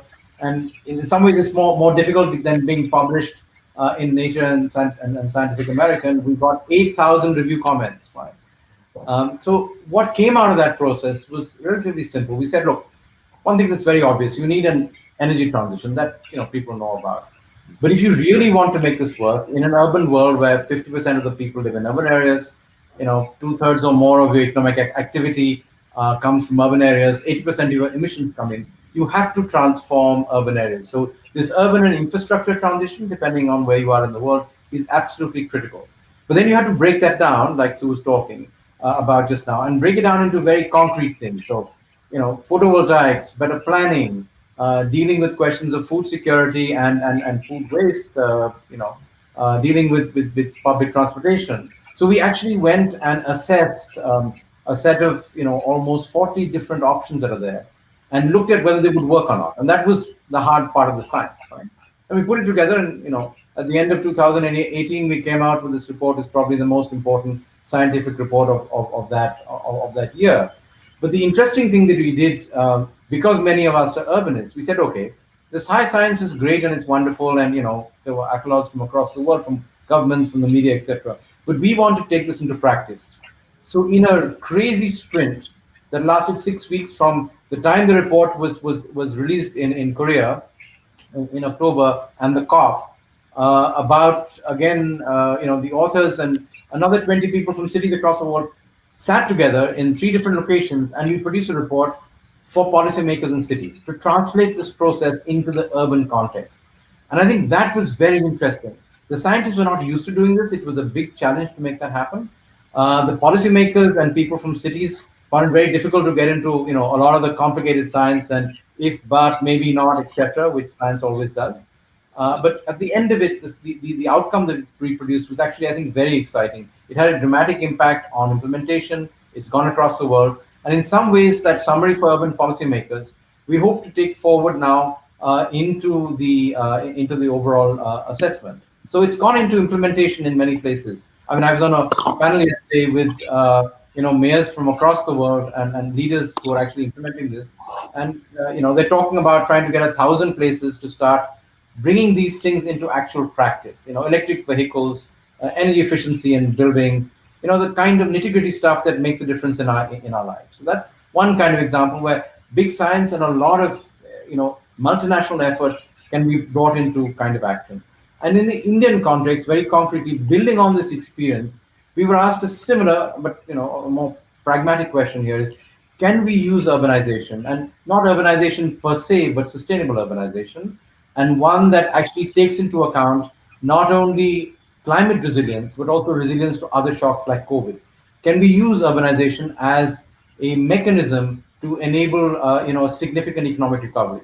At the moment, India is really struggling. We have a massive negative growth rate, and for a country that has so many poor people, to maintain negative growth rates for a long period of time is really problematic. It's going to push us back on the SDG front by a big thing. So we sat, and over a month, this actually happened over the month of August, produced this report for the government of India, which showed that in the next 10 years or so, if we pull together maybe about it's about 250 billion or so, about 1% of our GDP, and actually target it in particular areas and think territorially. Think not only about particular cities, but the relationship between cities and larger city systems, metropolitan areas, and smaller towns, and also this relationship between urban and rural areas, because we often live with this dichotomy of saying, the rural is something that's not important, but for food security, for dealing with ecosystem services, for dealing with questions of poverty and inequality, you have to look at that entire frame that's there. So obviously, again, some of the most significant insights that we've drawn from colleagues in many other parts of the world, from Latin America, from China, from Africa, and of course in Europe, these new ideas around new urban science, we try to bring that to bear with, of course, large data. So this is based on significant data. We've actually laid out a plan that will involve, in the first stage, the first 100, the 100 largest cities, then move to the next 500, and then eventually get to the other 7,500, which will actually potentially make India's urbanization a little bit more sustainable, a little bit more equitable, and also something that will deal with the severe resource crisis that we have, and also questions of pollution and, of course, climate. Great. Thanks, Harmar. Interesting scale of applications going on there. And that's kind of a good transition to Heng-Chi. There's two projects in particular in Singapore that I believe you wanted to bring up. One is interesting, called Cooling Singapore, which deals with this urban heat island effect, and then Virtual Singapore, which I think is really fascinating. Could you describe how science and data have been fundamental to each of those? Oh, thank you very much, Mark. And I'm glad I'm the last, because this is, a talk about high science, big science focused on technology and data. I'll start with Virtual Singapore first, because I don't want to run out of, Virtual Singapore is a project which is really known also as the digital twin. Imagine that a 3D model of the city is formed. The country, the city is in 3D, is a 3D model. It's possible because of big data, cloud computing, computer modeling, and so on, and collecting data through IoT. So all this, we create actually a platform. This is a platform that federates data. And with all the data there, you can actually, think about, use it for high-level design and for high-level modeling, scenario modeling. This project has been sponsored by the National Science Foundation in Singapore, National Research Foundation, the GovTech, and also the Singapore Land Authority that provides topographic data. And my university, the Singapore University of Technology and Design, uses the data. We do case studies, and we interrogate the data, apply imagination, and come up with case studies of how to use it. Now, why is virtual Singapore fascinating? Because it is a tool for planners, is a tool for academics, and it will be a tool for people, for business. They can get at this data. It's a data-rich environment, all captured. And it's a tool for people. Because imagine, you can see the model. You can show people, if I build, buildings that are, 10 stories higher than what you have, this is what it will look like. Do you like it? People can react to it. If I take away all these roads, this is what it will look like. Do you like it? So you can visualize it. Imagine in this model, every building, every road, every street, every lamppost is captured, the vegetation, the park, etc. So you really have your city, your country, in a model. And that's very powerful. What have we done with it? So the whole of Singapore is captured. I'll just mention one or two things. For instance, you can conduct virtual experiments. We have a sports hub, it's a new sports stadium. And you can model and simulate crowd dispersion there, So you can prepare your evacuation procedures and your, how to get people through exits. We want to introduce solar energy. You can focus, bring your camera, focus in a certain district, say, and look for all roofs of the same size, same height in a building. See where the sunlight hits at an angle. And then you begin to understand how much heat can be gathered, how much energy can be generated from this. You put your solar panel. So this is evidence-based, this is science-based, and this is what our planners are using now. But what I think is great is that it will be open to business, to industry. Right now is the agencies, academics, and the officials, and then it will be brought to the people. And I think when it comes to the people, the level of detail may be a little reduced, otherwise they'll be totally overwhelmed. But this is a science-based, science-driven understanding of how to achieve sustainability, how you can plan your routes. For instance, we want everybody to cycle. You can use this virtual Singapore, this digital twin, map out the safest cycling route, not the shortest, easy to get the shortest. It's the safest because, our roads are narrow. You share with trucks and cars, all kinds. So, these are the potential things virtual Singapore can do. I cannot imagine if others see this, that another mayor may not want to say, hey, I must have that, because then that you can do your planning, you can show people, and citizens can share and comment on this and help in the data collection as well. So I think this is a very powerful tool, and it should be shared. But come to Singapore and see it. I've seen it demonstrated. It's not just the model, next to the model where what's happening in this simulation and modeling. You have a whole table of data. You can pull up whatever data you want. You come to a building, what's the material that's used to build the building? What walls, ceiling, height? So you can pick up the data you want and ask the question you want and get the answer you want. We think it's a very powerful tool. So Mark, that is one. And I think mayors may want to come and see what this is, and country leaders. Now let me talk about cooling Singapore. And that directly answers to what we are all concerned with here, which is the sustainability. Now in Singapore, we think that our climate scientists think that by the end of the century, Singapore will be warmer by 1.4 to 4.6 degrees Celsius. So we really are very concerned with trying to cool Singapore and understand Singapore.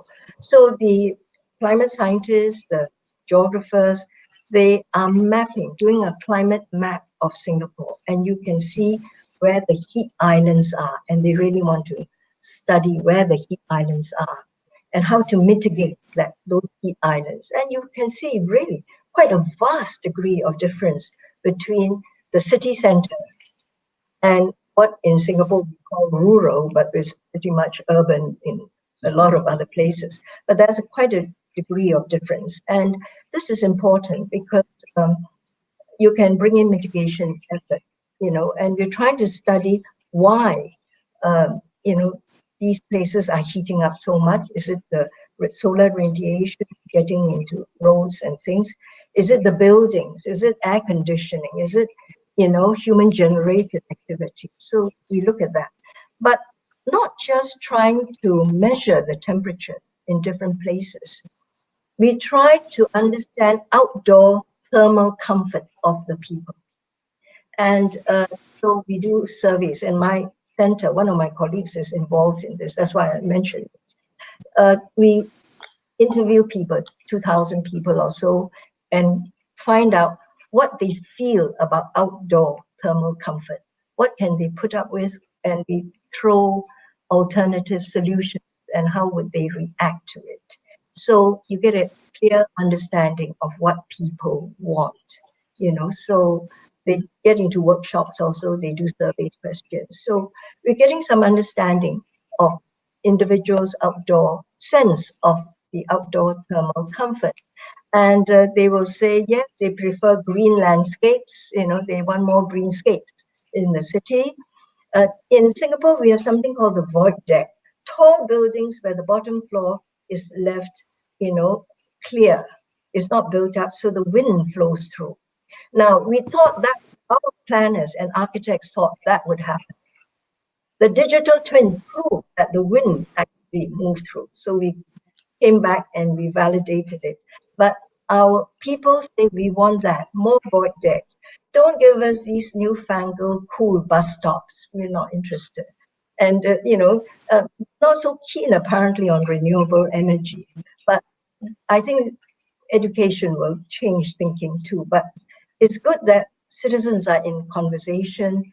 They say this is what we want. And certainly in Singapore, you see now very many walkways, pathways that are shaded, covered.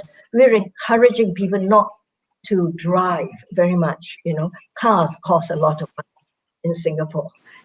So you walk, you take public transport, and so we build shaded walkways. And as I was explaining to some of you, when we have these shaded walkways, we realize because this is a tropical country, the wind and rain just comes in, it beats in. So when you walk, you get terribly wet. So our gardens people and the planners have grown trellises, and so, you get shade and I guess literally covered walkways, and you won't get wet. So these are just some things that science can do. Science can make living so much more sustainable and livable and lovable. The city becomes much more lovable. Right. Good. Thank you, Henchi. We have about 10 minutes left, maybe a few less than that. I just want to remind our audience to ask your questions at the tab on the bottom. I've been scrolling through them, which is why it looks like I'm not looking at screen sometimes. So I'm going to try to kind of bring some of those together, and I'll ask individual people some of these questions. Susan, some questions about what works where, and I think maybe the context for that is in the global South, do the connections between science and policy look different than they do in the global North? And if so, how so, and how does that affect solutions to sustainable urbanization? Again, we have a few minutes left, so if you all could be concise, that would be great. Sure. I think we have to be very careful. Not every interface between science and policy is a good one. And certainly what you've seen in the global South quite often is the imposition of inappropriate, if not bad, science. And science is used by lots of decision makers. It can be used for good and for evil. And so making sure that the scientific institutions that we have are robust and are open to public scrutiny seems to me really important. That's the first thing. The second thing I think that the lesson from the global South is that I spoke earlier about building institutions, and we absolutely have to do that to ensure that they cover the issues that they should cover, that they're not dominated by one or two individuals or interest groups, and that they are able to speak truth to power when it is needed. So when you have very small elites, quite often that's a very difficult thing to do. So I think the challenges of ensuring that science is broadly spread across different domains of science, across the parts of the world where we really need to use it and draw on it, and lead where it must lead us, is absolutely imperative. But I think we have to be very careful that we don't assume that big science is good science for all places and that one science fits all. I think we've got to be really robust about thinking about exactly what we need and how we fund it and how we build the capacities that we do. Right. Emcee, real briefly.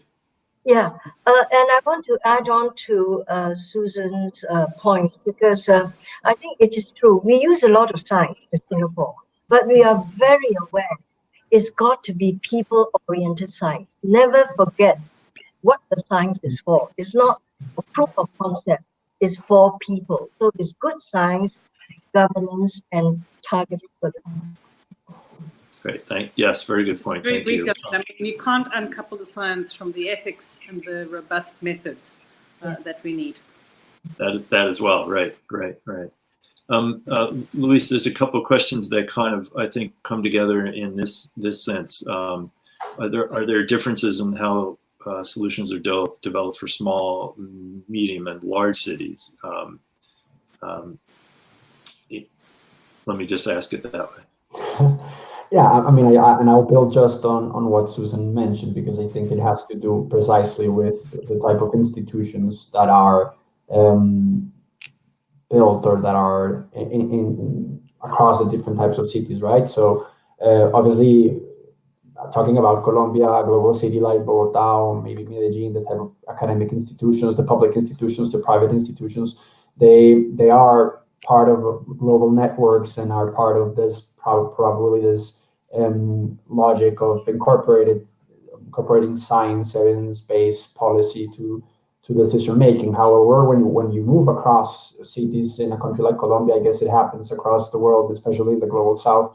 Well, the type of institutions, the elites, the type of people that run or that make decisions is different. It varies. We don't have the same capacities across the academia. We don't have the same capacities across public institutions. And that, I think, has a lot to do, obviously, with the type of development and the growth and how science knowledge is incorporated into our institutions. And I think it definitely varies, and we see it constantly in Colombia.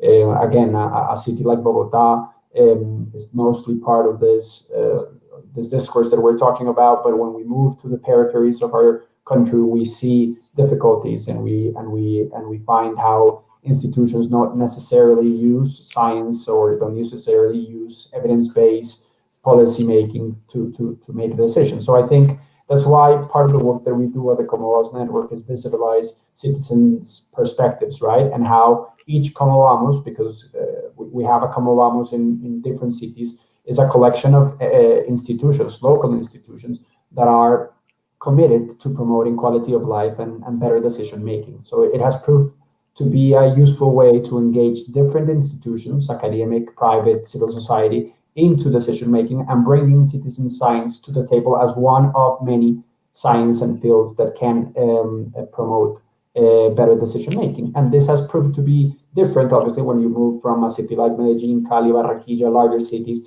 to smaller cities. It proves as a challenge on how local institutions actually use, understand, and promote science and evidence-based decision making. Great, that's a good point. It looks like we are about out of time. So I'd just like to first thank our panelists, Chen Emcee, Arama Revi, Susan Parnell, and Luis Sainz. Good discussion.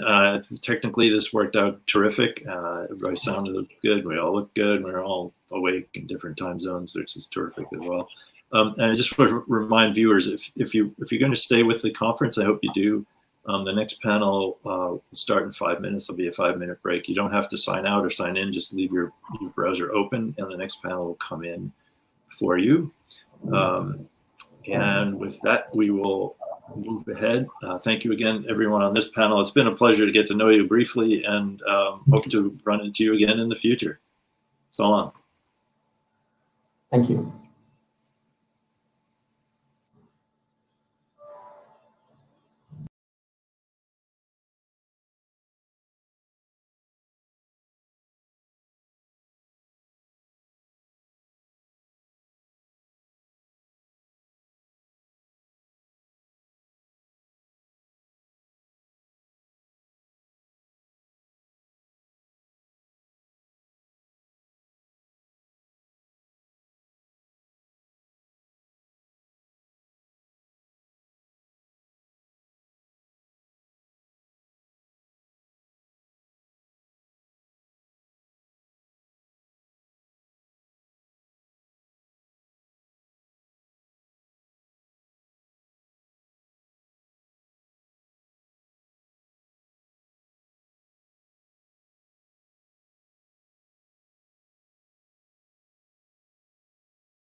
interaction occurs.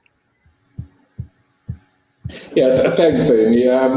It's a very important and maybe very complex topic. Traditionally and historically, science has kind of worked in a kind of trickle-down way. So, scientists publish. At some point, there are enough publications about how to do something, and then, when there's enough of it, it trickles up to policymakers. There's slow consensus around it.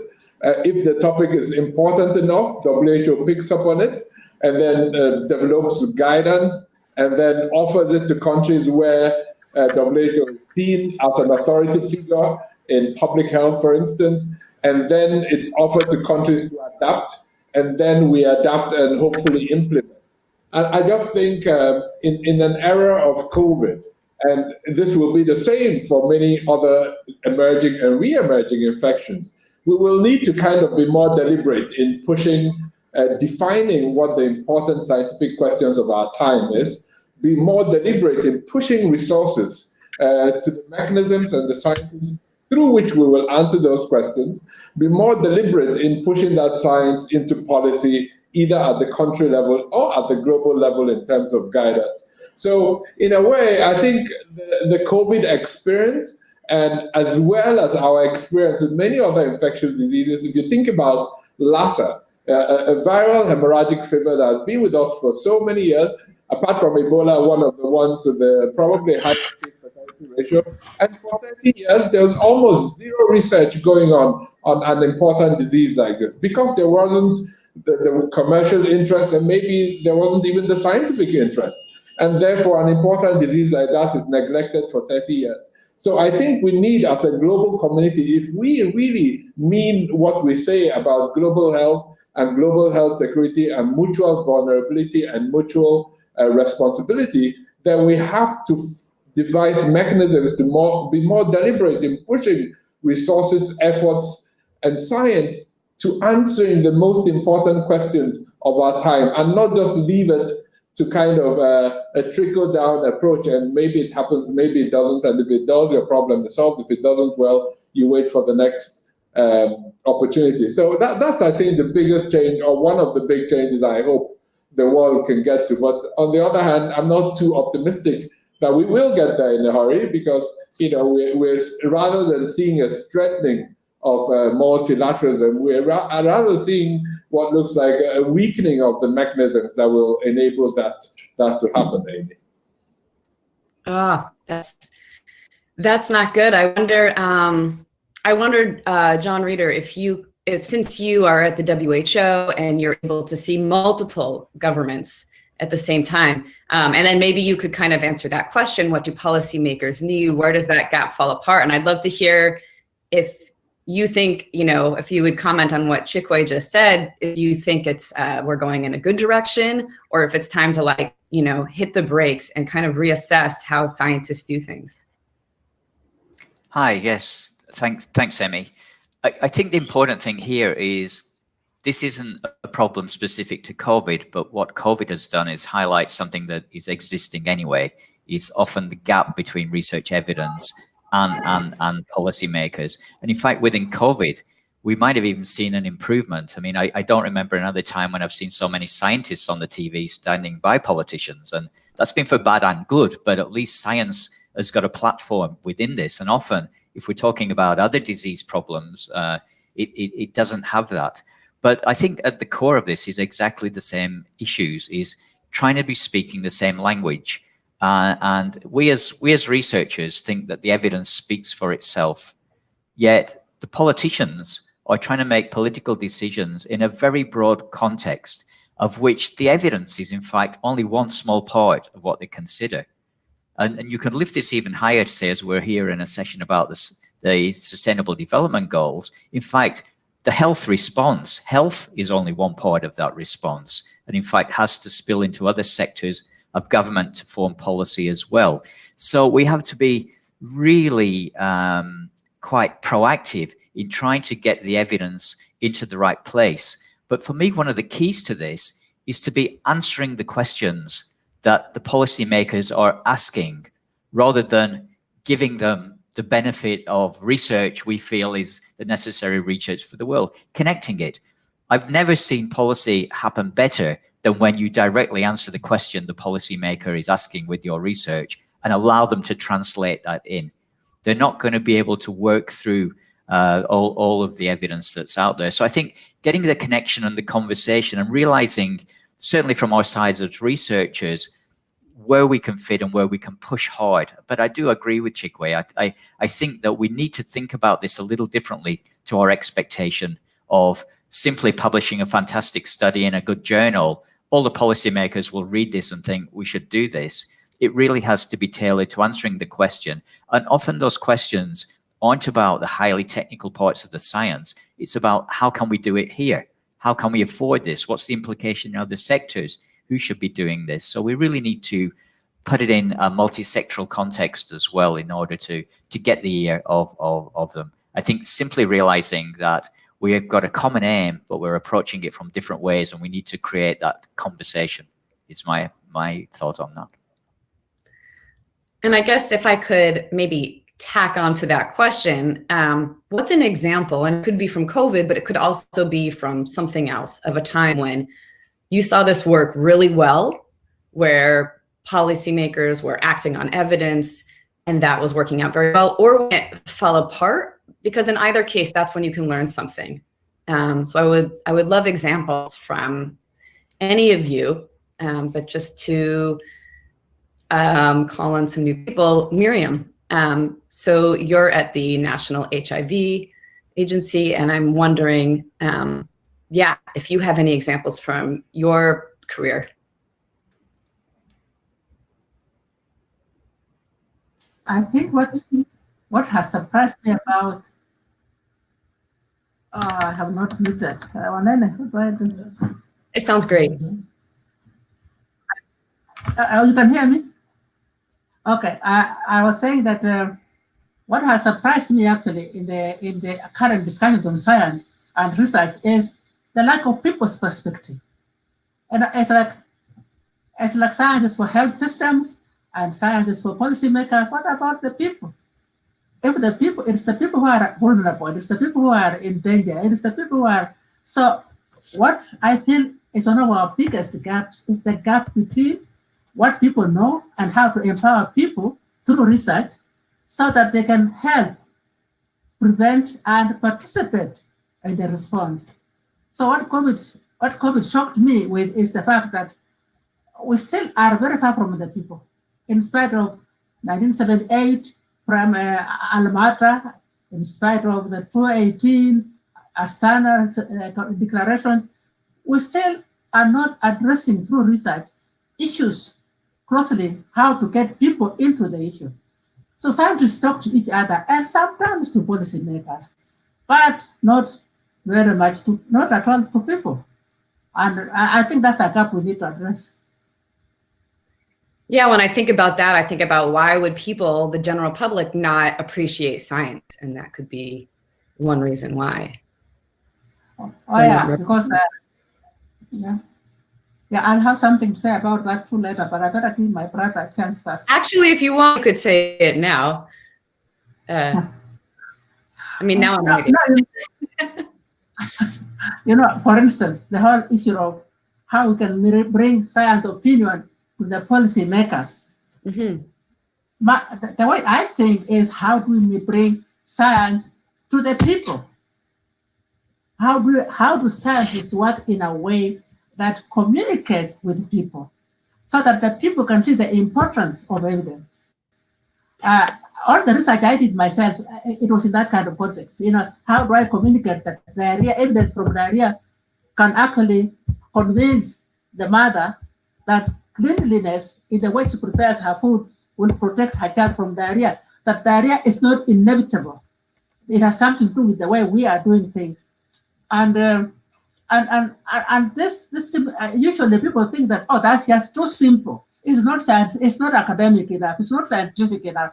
I mean, you know, you can't get a Nobel Prize for that. Okay, but the author I took as a medical doctor was to do my best to help people have good lives and not to win a big prize. So I think the whole problem of how we get the scientists connecting with the people is one of the big challenges that I think we need to address.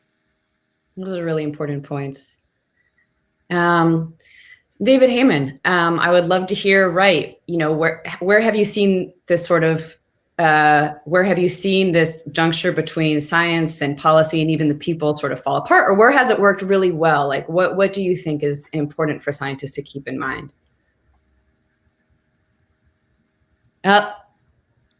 You.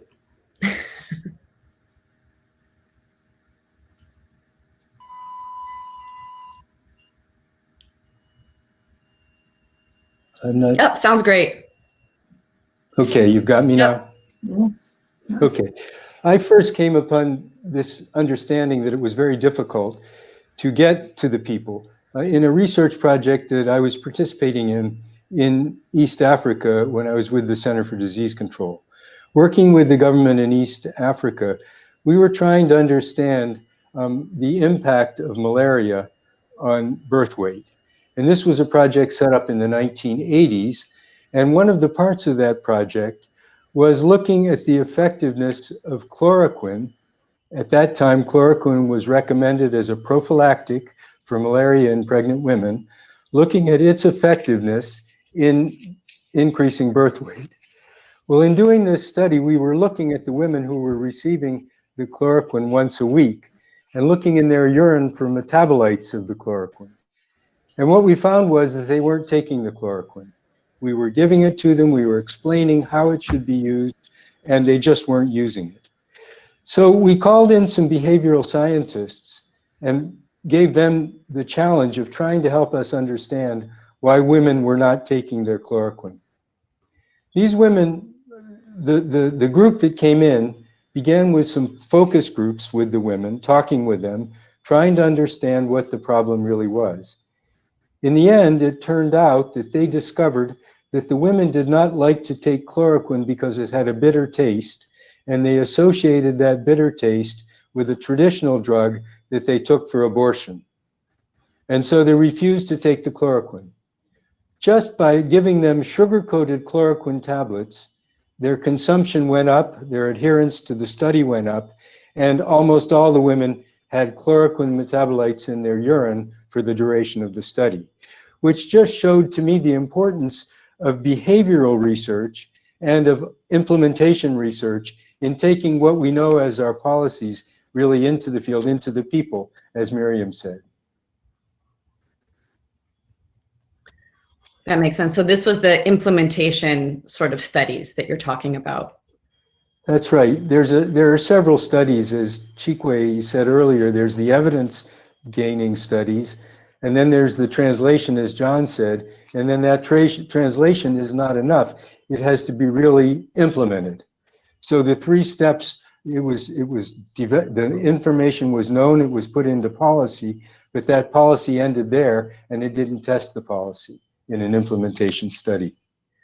Right. I think that happens, that disconnect happens. People forget to ask, all right, what was the impact of this? And I guess by doing a study, you would see that, are you rolling out a new finding in the right way? That sort of goes on to another question that I had, which is, so right now we're not on track to meet a number of the health outcomes that are specified, within the Sustainable Development Goals. For example, maternal mortality is off track, mortality from tuberculosis is off track, mortality from non-communicable diseases is off track. And then I think COVID's going to end up throwing a lot more off because of the lack of health services that have been getting out there. It's all bad news. What can scientists do? Scientists are working on all sorts of, diseases that are listed within the SDGs. But what can they do to kind of move progress towards hitting maybe a number of these at the same time a little bit sooner, to accelerating some progress? John, did you have something from the WHO that you might want us to add to this? Sure, I can offer a bit of an opinion on this, and I think firstly you hit one of the nails on the head that during the COVID pandemic, of course, the death and disability through COVID is the super important thing to get to grips with. But in the background of this, we see areas where there's been a lot of progress. Malaria, for example, being undermined by the effect on the systems of this as well. TB, for example, colleagues we're working with in West Africa saying we spent all the time driving people to go to health centers to get TB treatment.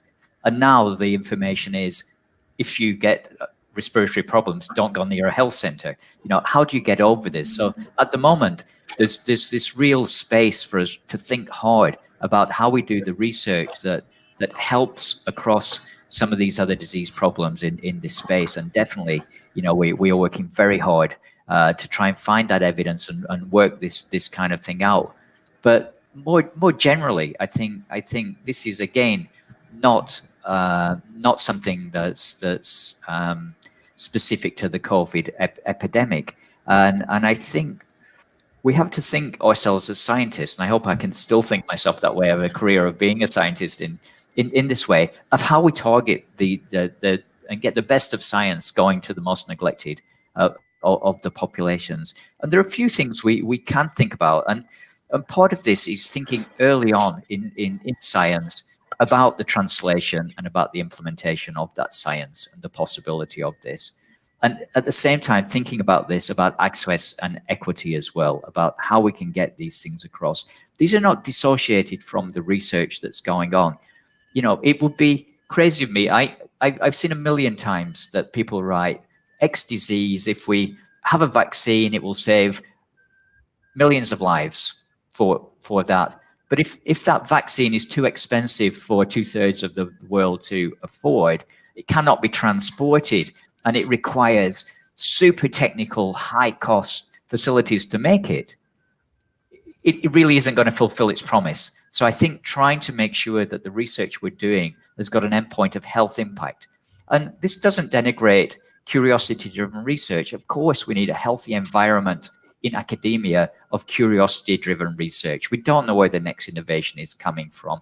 We see the importance of people who studied, worms and fish and things that you wouldn't realize where it's going, and they become the fundamental building blocks. But also, I think some of us, and particularly the research driven from organizations like my own, needs to be thinking about what's the impact? How are we going to translate this and get to part? And many researchers find this incredibly exciting and fulfilling to do. And I think giving that guidance and trying to make sure we get on track. Certainly at WHO, we've created this new science division. And one of the purposes of this is trying to articulate what we are seeing as health priorities for the community to engage with in a much clearer manner, so people can see what's needed to really tackle these diseases and work with the WHO, rather than consider us as a competitor in the research environment or a separate animal. And I think this is really important, that we articulate good priorities and we try and get the research community to these translatable priorities. But equity and access at the end, because time and time again, we see innovation fail to have its full impact because it cannot be translated into vulnerable populations at the end of the road. So is there a place, is there a place where WHO might list here are these research questions that we're wondering about? Yeah, already on various roadmaps, and for example, the NTD roadmap do a good job of this. But I think what I'm seeing, and in my role, is we have a lot of lists, and how do you list the lists and get past that? So we're trying to engage with this, and we'll soon be setting up a new Council for Science to advise the DG that's having a look at this and trying to look at some of the key elements that can be drawn out, and we can advocate with the community to really nail that we think might make a difference. So watch this space for a little bit in this, but I think also just keeping an eye on the end goal, keeping an eye on where is it going to go? Where is your research going to be used? Because as a researcher, there's nothing more satisfying. Yes, it's great when you see yourself in a high impact paper for a little while, but as you grow a little bit older and past that, there's nothing more satisfying than seeing some of the work you've done contributing to a change which is improving people's health. That's great. And I think, Miriam Ware, you work a lot on equity. So I would love if you would sort of talk about because that's sort of where the gaps fall for diseases that should be, simple to prevent or to cure, like cholera, for example, we still see a number of deaths from that. So what could scientists add there? If the science in the lab has been worked out, what can scientists do to make sure their work stops people from dying? Thank you very much. I must begin by saying that I didn't hear everything you said because I'm having communication problems on and off. But for me, that is one of the most critical issues is how to make what is known to people. And one of the things that we have to address is how does the health system, how is it organized to relate to the people? You see, issues of improving equity in access to basic health services, many people don't think that is a researchable issue. It is not exciting enough. But it is at the heart of whether people will get to health or not. So how do we improve access to equity? How to improve equity of access to basic health services? Because if we can do that research, or if we have information that can address that gap, that is very important. And the way in which we reacted to COVID may not be very different from the way we shall react to any other epidemic or pandemic. So how is the health system organized to relate to the people? I was just reading a report by a group called Gilead, which is looking at global health access. And it is saying that the contract that health professionals or health workers have with the community is the key. Now, when you bring in the community aspect, people think you are going outside the scientific realm. But we have to start with the community. In the African setting, and I think my son from Nigeria might comment on this, in the African setting, all our people live in the communities. So in terms of adopting the right behavior, in terms of understanding the basic, in terms of doing the complicated things, we have left out the community. So I think we need to go back to the drawing board in terms of the health system and have community health services where we can address most of the issues that we are addressing now. And then link up, scientists should see that as exciting, but many of them don't see it as interesting. And how do we train scientists that think that what John just said is very important, seeing the results of your work. I go to a community and 10 years later, I find that the community is clean, they no longer have malaria. What is more interesting than that? The number of graves of young children have gone down in the community. What would be more useful than that? So I think it's a mindset change, a mindset to look at how do we begin from the bottom up in helping people to understand. And I think that if people understand, they will demand it, but they don't understand, therefore they don't. And we just focus on high cost, expensive things, which we don't even use because we don't have the specialists to use them. In Kenya, we are in this awkward position, which is very embarrassing, that some very expensive equipment were ordered, which are locked up because nobody knows how to use them. If that had been used for community health services, it would have had a fantastic reach of the people. So improving equity in access to basic health services, we have to make that an excitable area of research. Yeah, that makes a lot of sense. And that gets to sort of the push for there's a resurgence now, it seems like, within the World Health Organization to push for universal health care, sort of the basic services. And that's maybe where it comes from.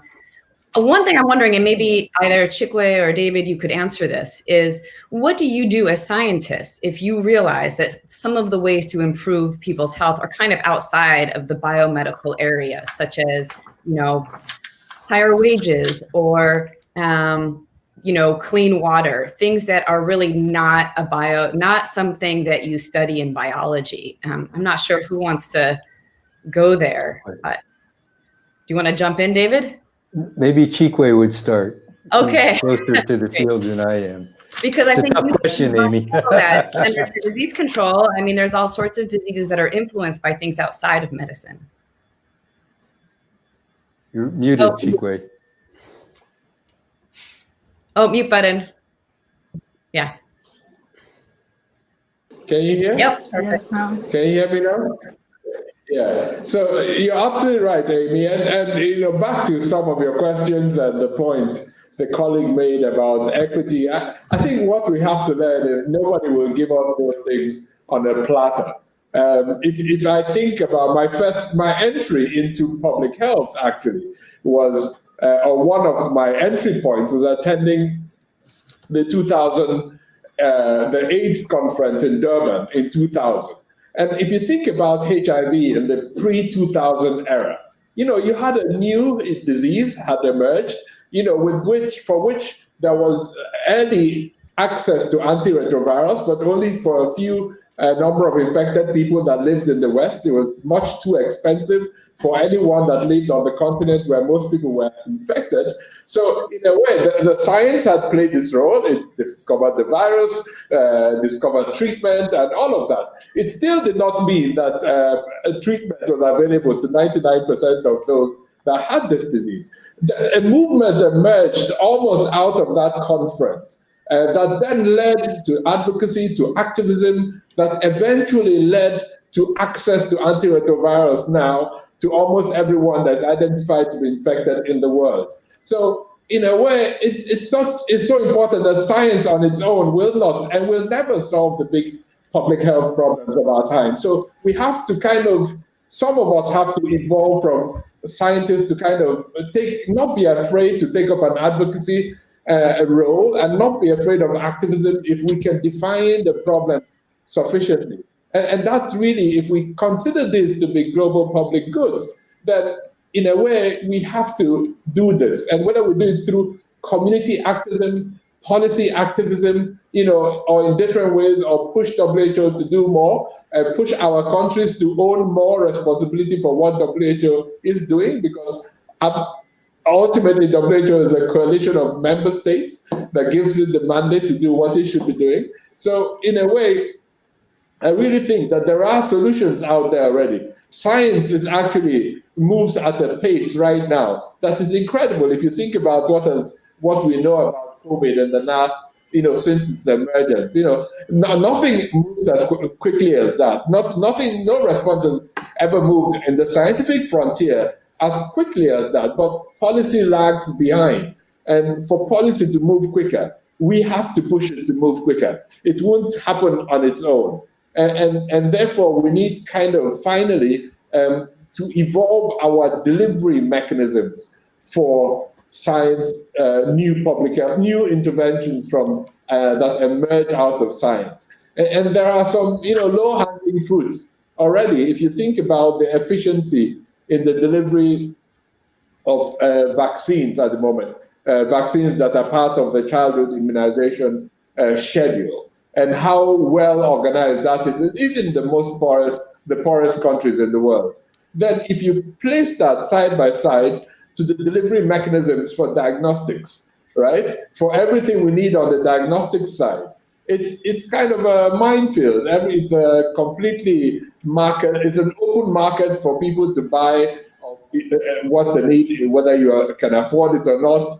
There's very little standardization and all of that. So in a way, the 2 points I want to make. Firstly is that we've got to building a bit of activism and advocacy into our work as scientists to push the big issues onto the table. And secondly, we've got to focus on improving the efficiency of delivery of those things that we know that work already, in order to protect the world, you know, because the earlier you can diagnose a new emerging or re-emerging infection somewhere in a village in Africa, the more leverage you have to protect the rest of the world's population from that infection. And therefore, this is not something I'm advocating we do out of charity or, you know, altruism. And this is something that we need for our common and continued existence if we are to learn real lessons out of the COVID response. So over to you, David. Thanks, Chikwe, and thanks, Amy. You know, I think what Chikwe said about government engagement is really important. If governments are not engaged in the research project or in any other activities that are going on, they won't be able to support it in the long term.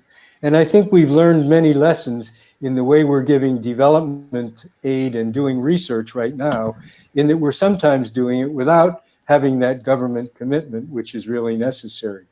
And when you were speaking, Chikwe, it made me think of a study that we did in Asia with the Royal Veterinary College here in London, and also with London School of Hygiene and Tropical Medicine. This was a study that was funded by a consortium of funders. And before they gave us the funding, they said this research must have an impact in the country in which you're working. And if you can't guarantee there will be impact, we will not continue to fund the study. So we put our heads together to think about how we might do that.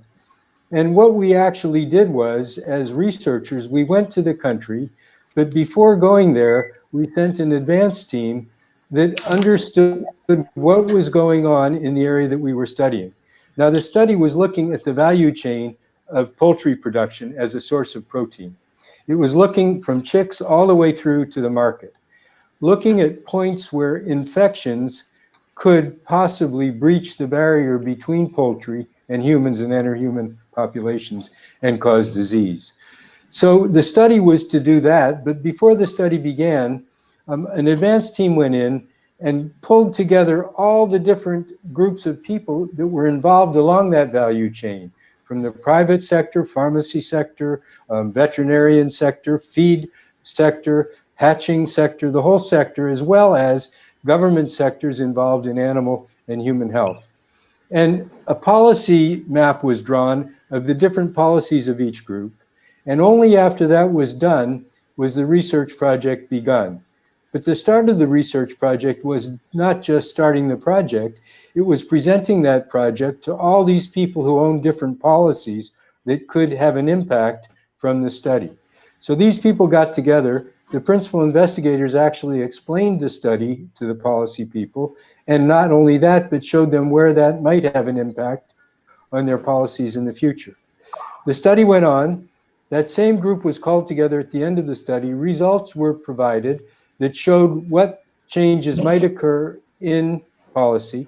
And the policymakers then began to meet together and on a One Health platform, because this isn't an animal-human health issue, began to solve their policy problems and unified their policies in a much better way. The funder was happy, the researchers were happy, and the government, public, and private sectors were also happy. So it was a new way that we found to work, which satisfied our donors' request, but in addition, made the government engagement along with the private sector engagement a part of the study. So creating new ways such as this is a good way to make sure that translation of research does occur and does go into policy making. So back to you, Amy. Yeah, well, I'm glad you kind of gave me the perfect lead into this final question I asked, because that sounds like it was really effective, this saying you have to have an impact. I guess I'm afraid too often that if a grant says you have to have an impact, people might say, okay, malaria kills 400,000 people, therefore it's an important study. What I'm wondering is, how can research institutions and some of the big rewards from research, like the high impact papers that researchers need in order to get jobs and grants, patents, things like that, how can these institutions change so that people are really motivated, the kind of has all of the impact that you just mentioned? Because I think often it doesn't rewards for novelty. So yeah, that's sort of my big question there. John Reeder, do you have any thoughts on that? Oh yes, I've got plenty of thoughts on this. Now, I think this is a really important aspect. One of my roles is director of TDR, the Special Program for Research and Training in Tropical Diseases, and trying to encourage researchers in disease endemic countries to move into this area.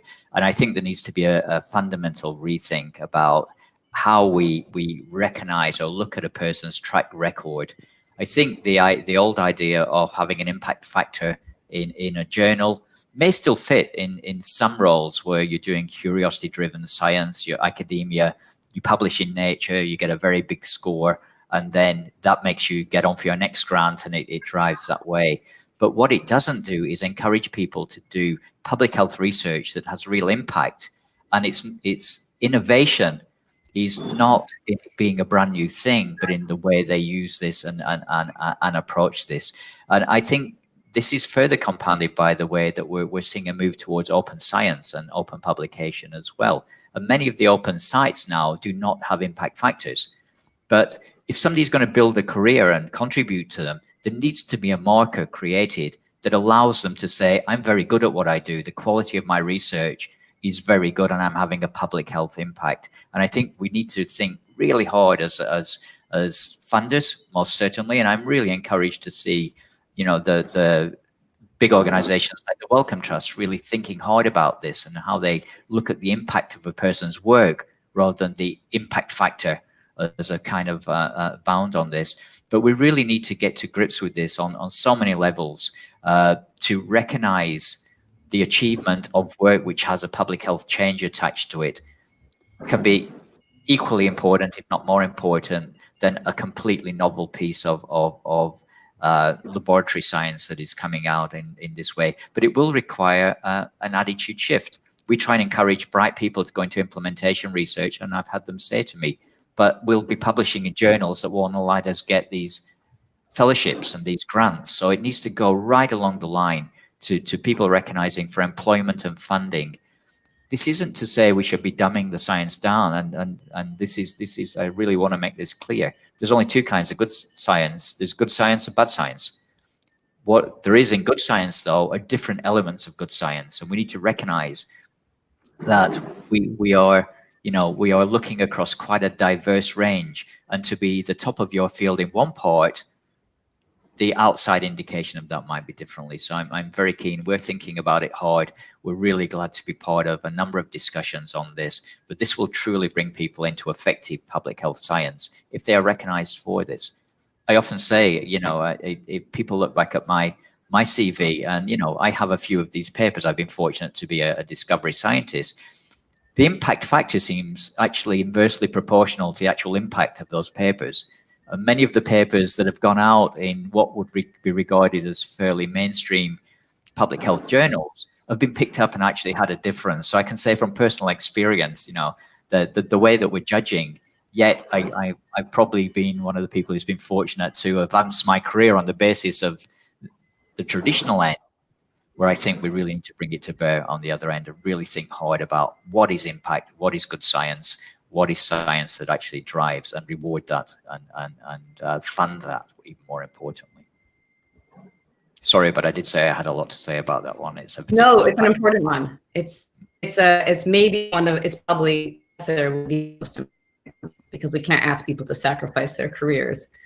Miriam, I was your finger and your mute button on, but I'm wondering one thing also is, are you optimistic or pessimistic, and what have you seen so far? Is this going to happen? Well, I think it would happen, but we need to have some kind of new input. And I've been looking at it, and I think that we need to have national consortium that is focused on improving access to quality health services. And that consortium, that national consortium, should be a multidisciplinary consortium. And then when it's looking at the issues of access, it can then point out the areas where there are gaps, so that the scientists don't have to look for the gaps. They can be helped by saying, this is a gap, this is a gap, and this is the gap, by drawing this to the attention of scientists, so that this establishes a partnership between the scientists and the monitoring group. And this monitoring group of the consortium may not be a policy-making group. It's simply a monitoring group to see how far are we getting to everybody? How far are we getting? A kind of advocacy and monitoring group, so that with the evidence that they gather from the country in terms of how well the country is doing in terms of reaching people in public health terms, then they can have that input both into the policy and into the science.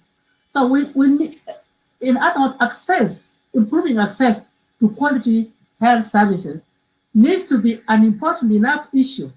Involving people needs to be an important enough issue that pushes all of us to have a multi-sectoral approach and identify the gaps that we need to address. And I think that will make a big difference. Yeah. Well, I want to jump into questions right now. So one of the questions we've got is, how can early career and young scientists sort of help change these institutions? I mean, their careers actually, they more than anybody need to build a career, but how, can they be helpful? Chikwe, you've got so many young people before you. What's your thought?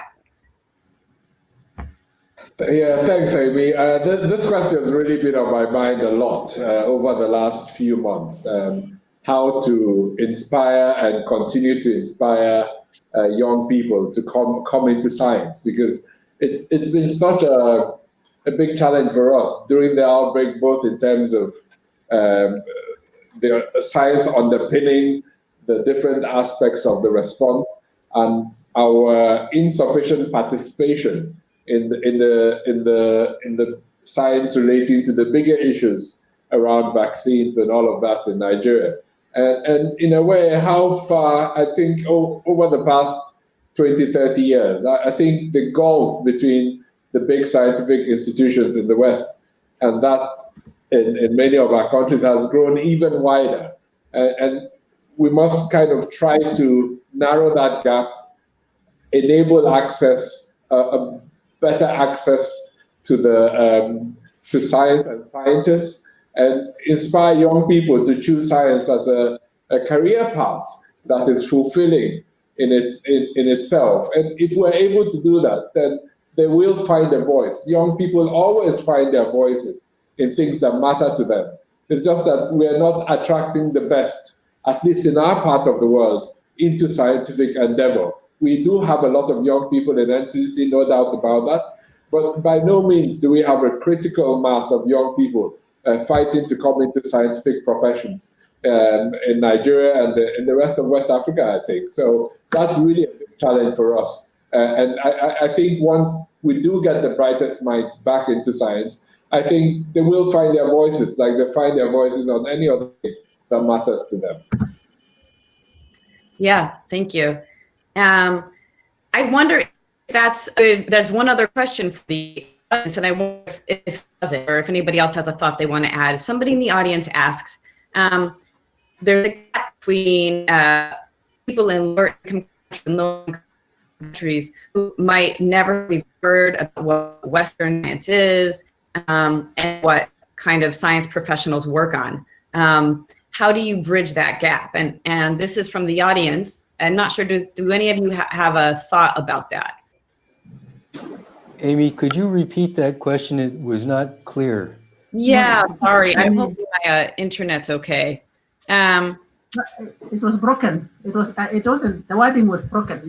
Your voice was breaking. Well, you know what? Let me take off my video. Can you hear me still? Yes. Yes. Okay, great. Okay, great. That's more important than my face. So somebody asks, there's a gap between people in lower middle income countries and low income countries, where people of them have never even really heard of what Western scientists do and the publications they write, and between the science professionals in those countries. I think that's what the question means. Amy, maybe I'll take a try at that. Yeah, great. I think that nothing replaces mentoring, and I think as a researcher, as a scientist, as a public health worker in the North or in a country in the South where we have resources and are really able to do the research we want to do, we need to have as an obligation mentoring of others who don't have those experiences and those possibilities. And mentoring programs are becoming more and more important. We've seen them in many different ways now. Many different groups have mentoring programs that pair researchers in industrialized country settings with researchers who have less capacity. And those mentorships really end up in partnering laboratories, in partnering resources, and in helping the developing country or the less fortunate younger researchers to become co-investigators. And so I think that one of our major, and I know everybody will agree with this, and I think WHO does that to a certain extent, every research project that's funded should require mentorship as part of its way forward. And that mentorship should not just be during doing the research, but actually after that research has been finished, there should be a network between the mentor and his mentees who can continue that stimulation and that exchange of ideas and create partnerships. That's my view. Yeah, that's a wonderful way to conclude this, because I think that's so important in general. And unfortunately, we do need to conclude it, even though I could keep asking questions. So thank you, everybody, for attending my session on health for a sustainable future. And there's going to be some concluding remarks next from Magdalena Skipper, the editor-in-chief of Nature, and from Guido Schmidt-Traub, who is the executive director of SDSN. Thank you, everybody, for joining, and I'll look through all the comments when we're done. Thanks a lot. Bye. Thank you. Thank you.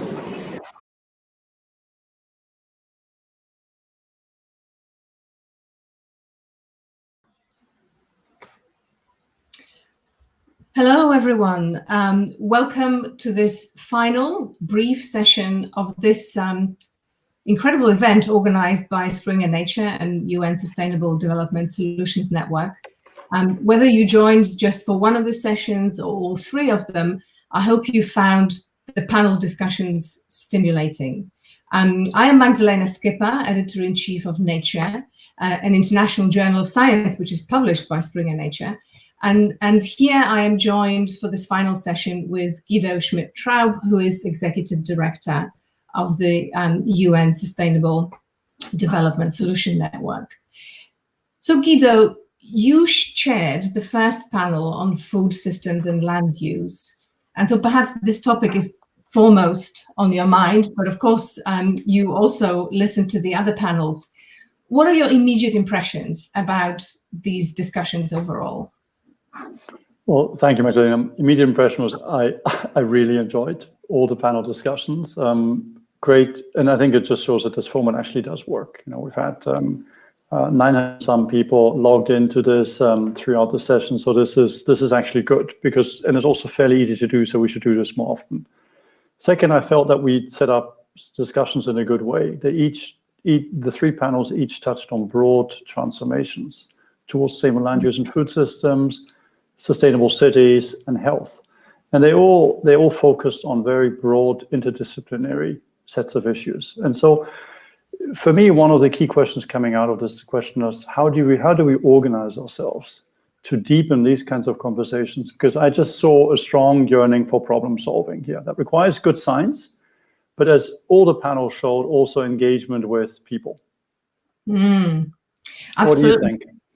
Yeah, so actually you just touched on something that was probably one of the maybe 2 or 3 key take-home messages for me. So that, you know, the way we set up the discussions was this interface. How can researchers, scientists interface better with policymakers? And as the panels progressed and we were having our discussions, I actually realized that we should have added, it should have been a triangle. We should have added the people, the communities aspect to this. And it came across so beautifully in a number of examples. You know, in the first panel that you chaired, with this fantastic example of how we have to bring people to the equation to inform the questions that scientists are going to ask in the first place, and then how policymakers may then wish to implement it. I was really struck by one of the statements that Ashish Kothari made in your panel. He actually said, the people in New Delhi don't know anything about how to manage forests, right? And it's a particular example, but it's actually very illustrative. Those policymakers removed from a setting, and of course there were many other examples about engagement of people in the urbanization panel, how For example, in the case of the Como Vamos example, how the big data generated by researchers has to be contrasted with the citizen data. How are people evaluating how those cities are doing? And of course, similar examples in the last panel on health, which Amy specifically pivoted to COVID, but then the panelists came out again to the broader question, looking at how important it is to provide healthcare in the context of the community. Certainly something that I'll be thinking about much more closely, and many other things to follow up on in this context. Were there specific examples, either in the panels or in general from elsewhere, that you see as good examples of people being brought into the equation?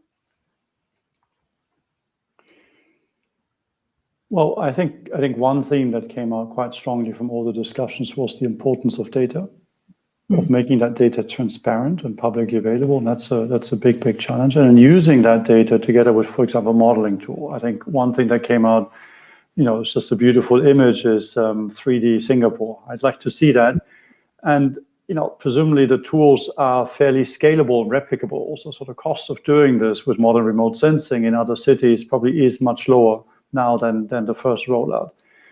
And that's a very clear way to get people around a common, if you like, virtual table, for everyone to look at the same city, but from their different perspectives. From a poor person's perspective, a rich person's perspective, somebody who is fond of nature, somebody who is worried about how to drive the economy. And that's really what we need. I think that's what came out in all the conversations. Let me give you an analogy in the area that I'm working on a lot, on the land use and food system space, which is, of course, in some ways, it's about a competition of around land, because you can use land either to grow crops, you can use it to protect biodiversity. Of course, you can have regenerative agriculture, or you can use it for urban land. But at the end of the day, there really is a design question. And what we're seeing is that just the vital importance of looking together at maps with many different layers. And you can get the agriculture community, you can get the biodiversity community, all of them looking at the same maps. Today, they don't. They each have their own maps, they each do their own analysis, but these are the kinds of tools that I think we can use to bring people together. And I think that's the way to solve or to tackle two sets of issues, I think. One is the engagement of, and let's say broadly people, which is the communities at large, because these tools make this easier.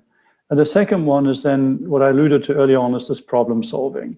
Is how do we make sure that a new insight that's gleaned can add to a better strategy, to a better pathway, one could say in technical speak, and that's really what we need. And so I think we should probably think in all this. What I'm walking away from this is, let's think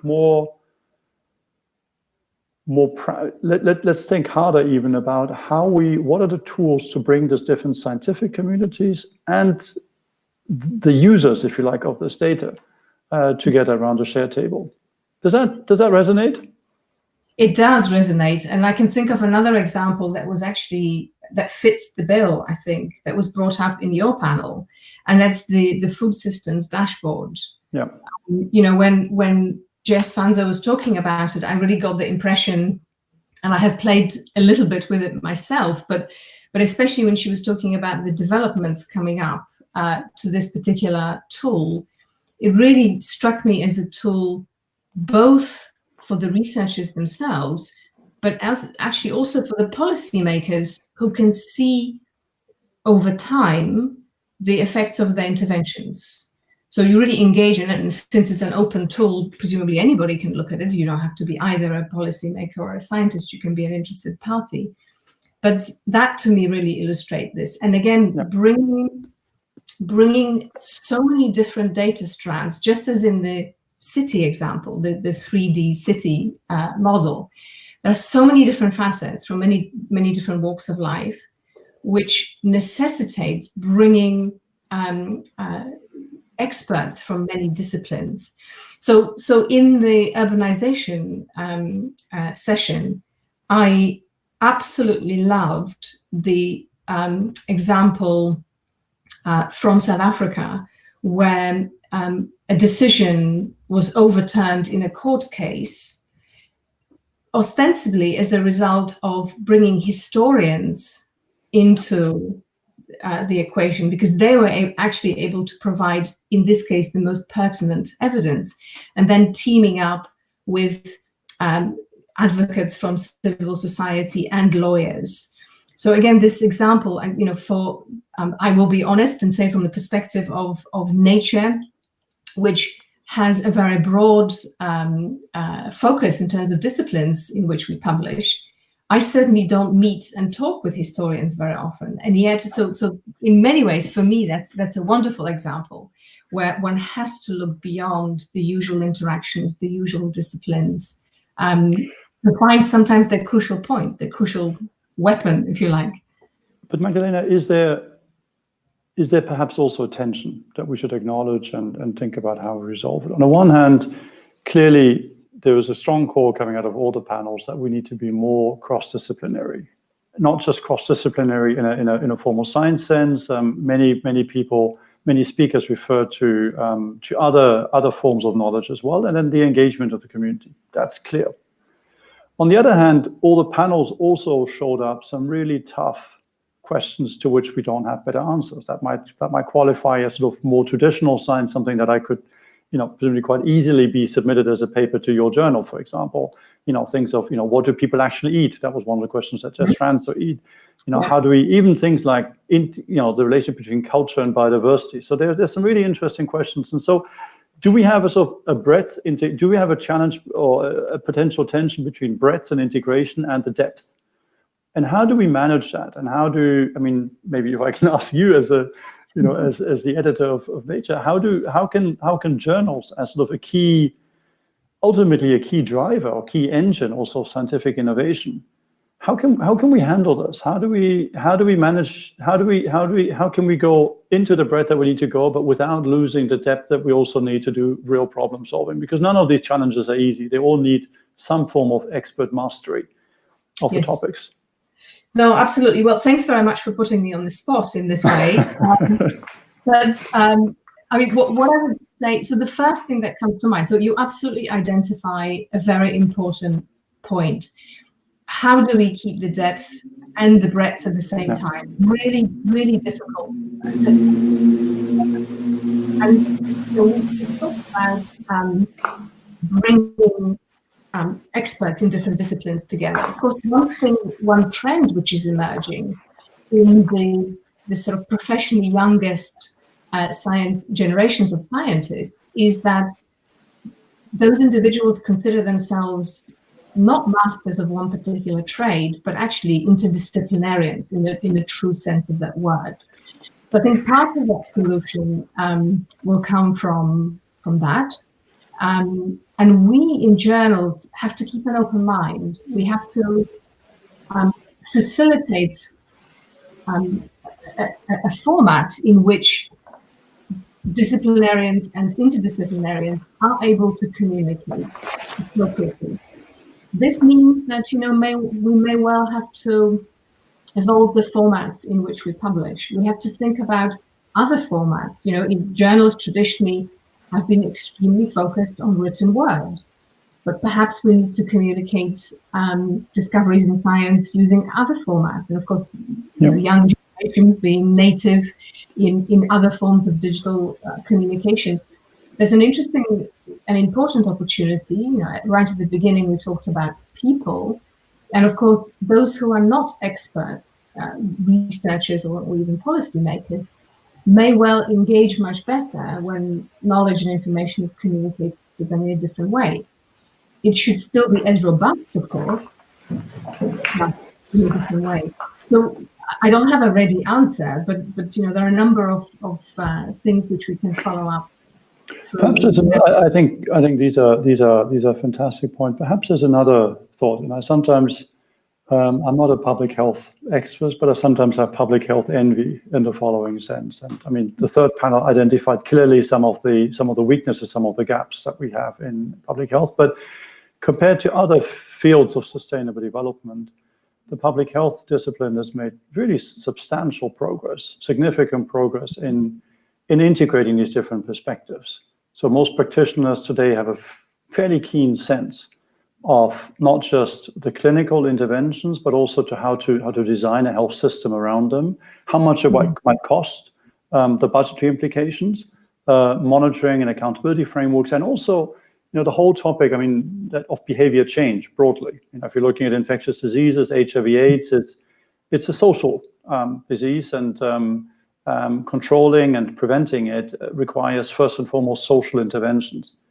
And if I look at other disciplines, and obviously the challenges are very different, but if I look at, what do we do about biodiversity loss? So we're not at that level of specificity and clarity on some of the operational details. And granted, these are different types of problems, but I always caution people when they say, oh, health is easier, because it really isn't. And so I'm just wondering, is there another way, one more thing that we could do more systematically is to see how different communities are dealing with this, and what are the tools that we can do? Because I do come back to this question, which you also emphasize, as how do we organize that kind of, I call this loosely problem solving. So, which means great science and great also academic careers build on them, but how do we integrate this so that we advance on the practical questions of implementation? Yes, absolutely. So I think we've now come full circle back to what we said earlier, that much of the solution lies in cutting across silos, and our panels were actually an excellent example of bringing experts from many different disciplines and many walks of life together to discuss a common topic and offer up complementary solutions. So with this, actually, I think we probably have to bring our conversation to a close, although we could go on for much, much longer. We only touched on a couple of points. It's been really interesting talking to you. It's been really interesting listening to all the sessions. Thank you to all of you for attending this, and of course the rest of the event. The video, incidentally, will be available online immediately at the same link. And if you found today's discussion stimulating, which I very much hope you did, then you'll be pleased to know that we plan to turn the outcomes from today into a set of recommendations for how to achieve the better integration of science and policy and community. And these will be released as a white paper in the coming months. Thank you very much to all of you. Thank you.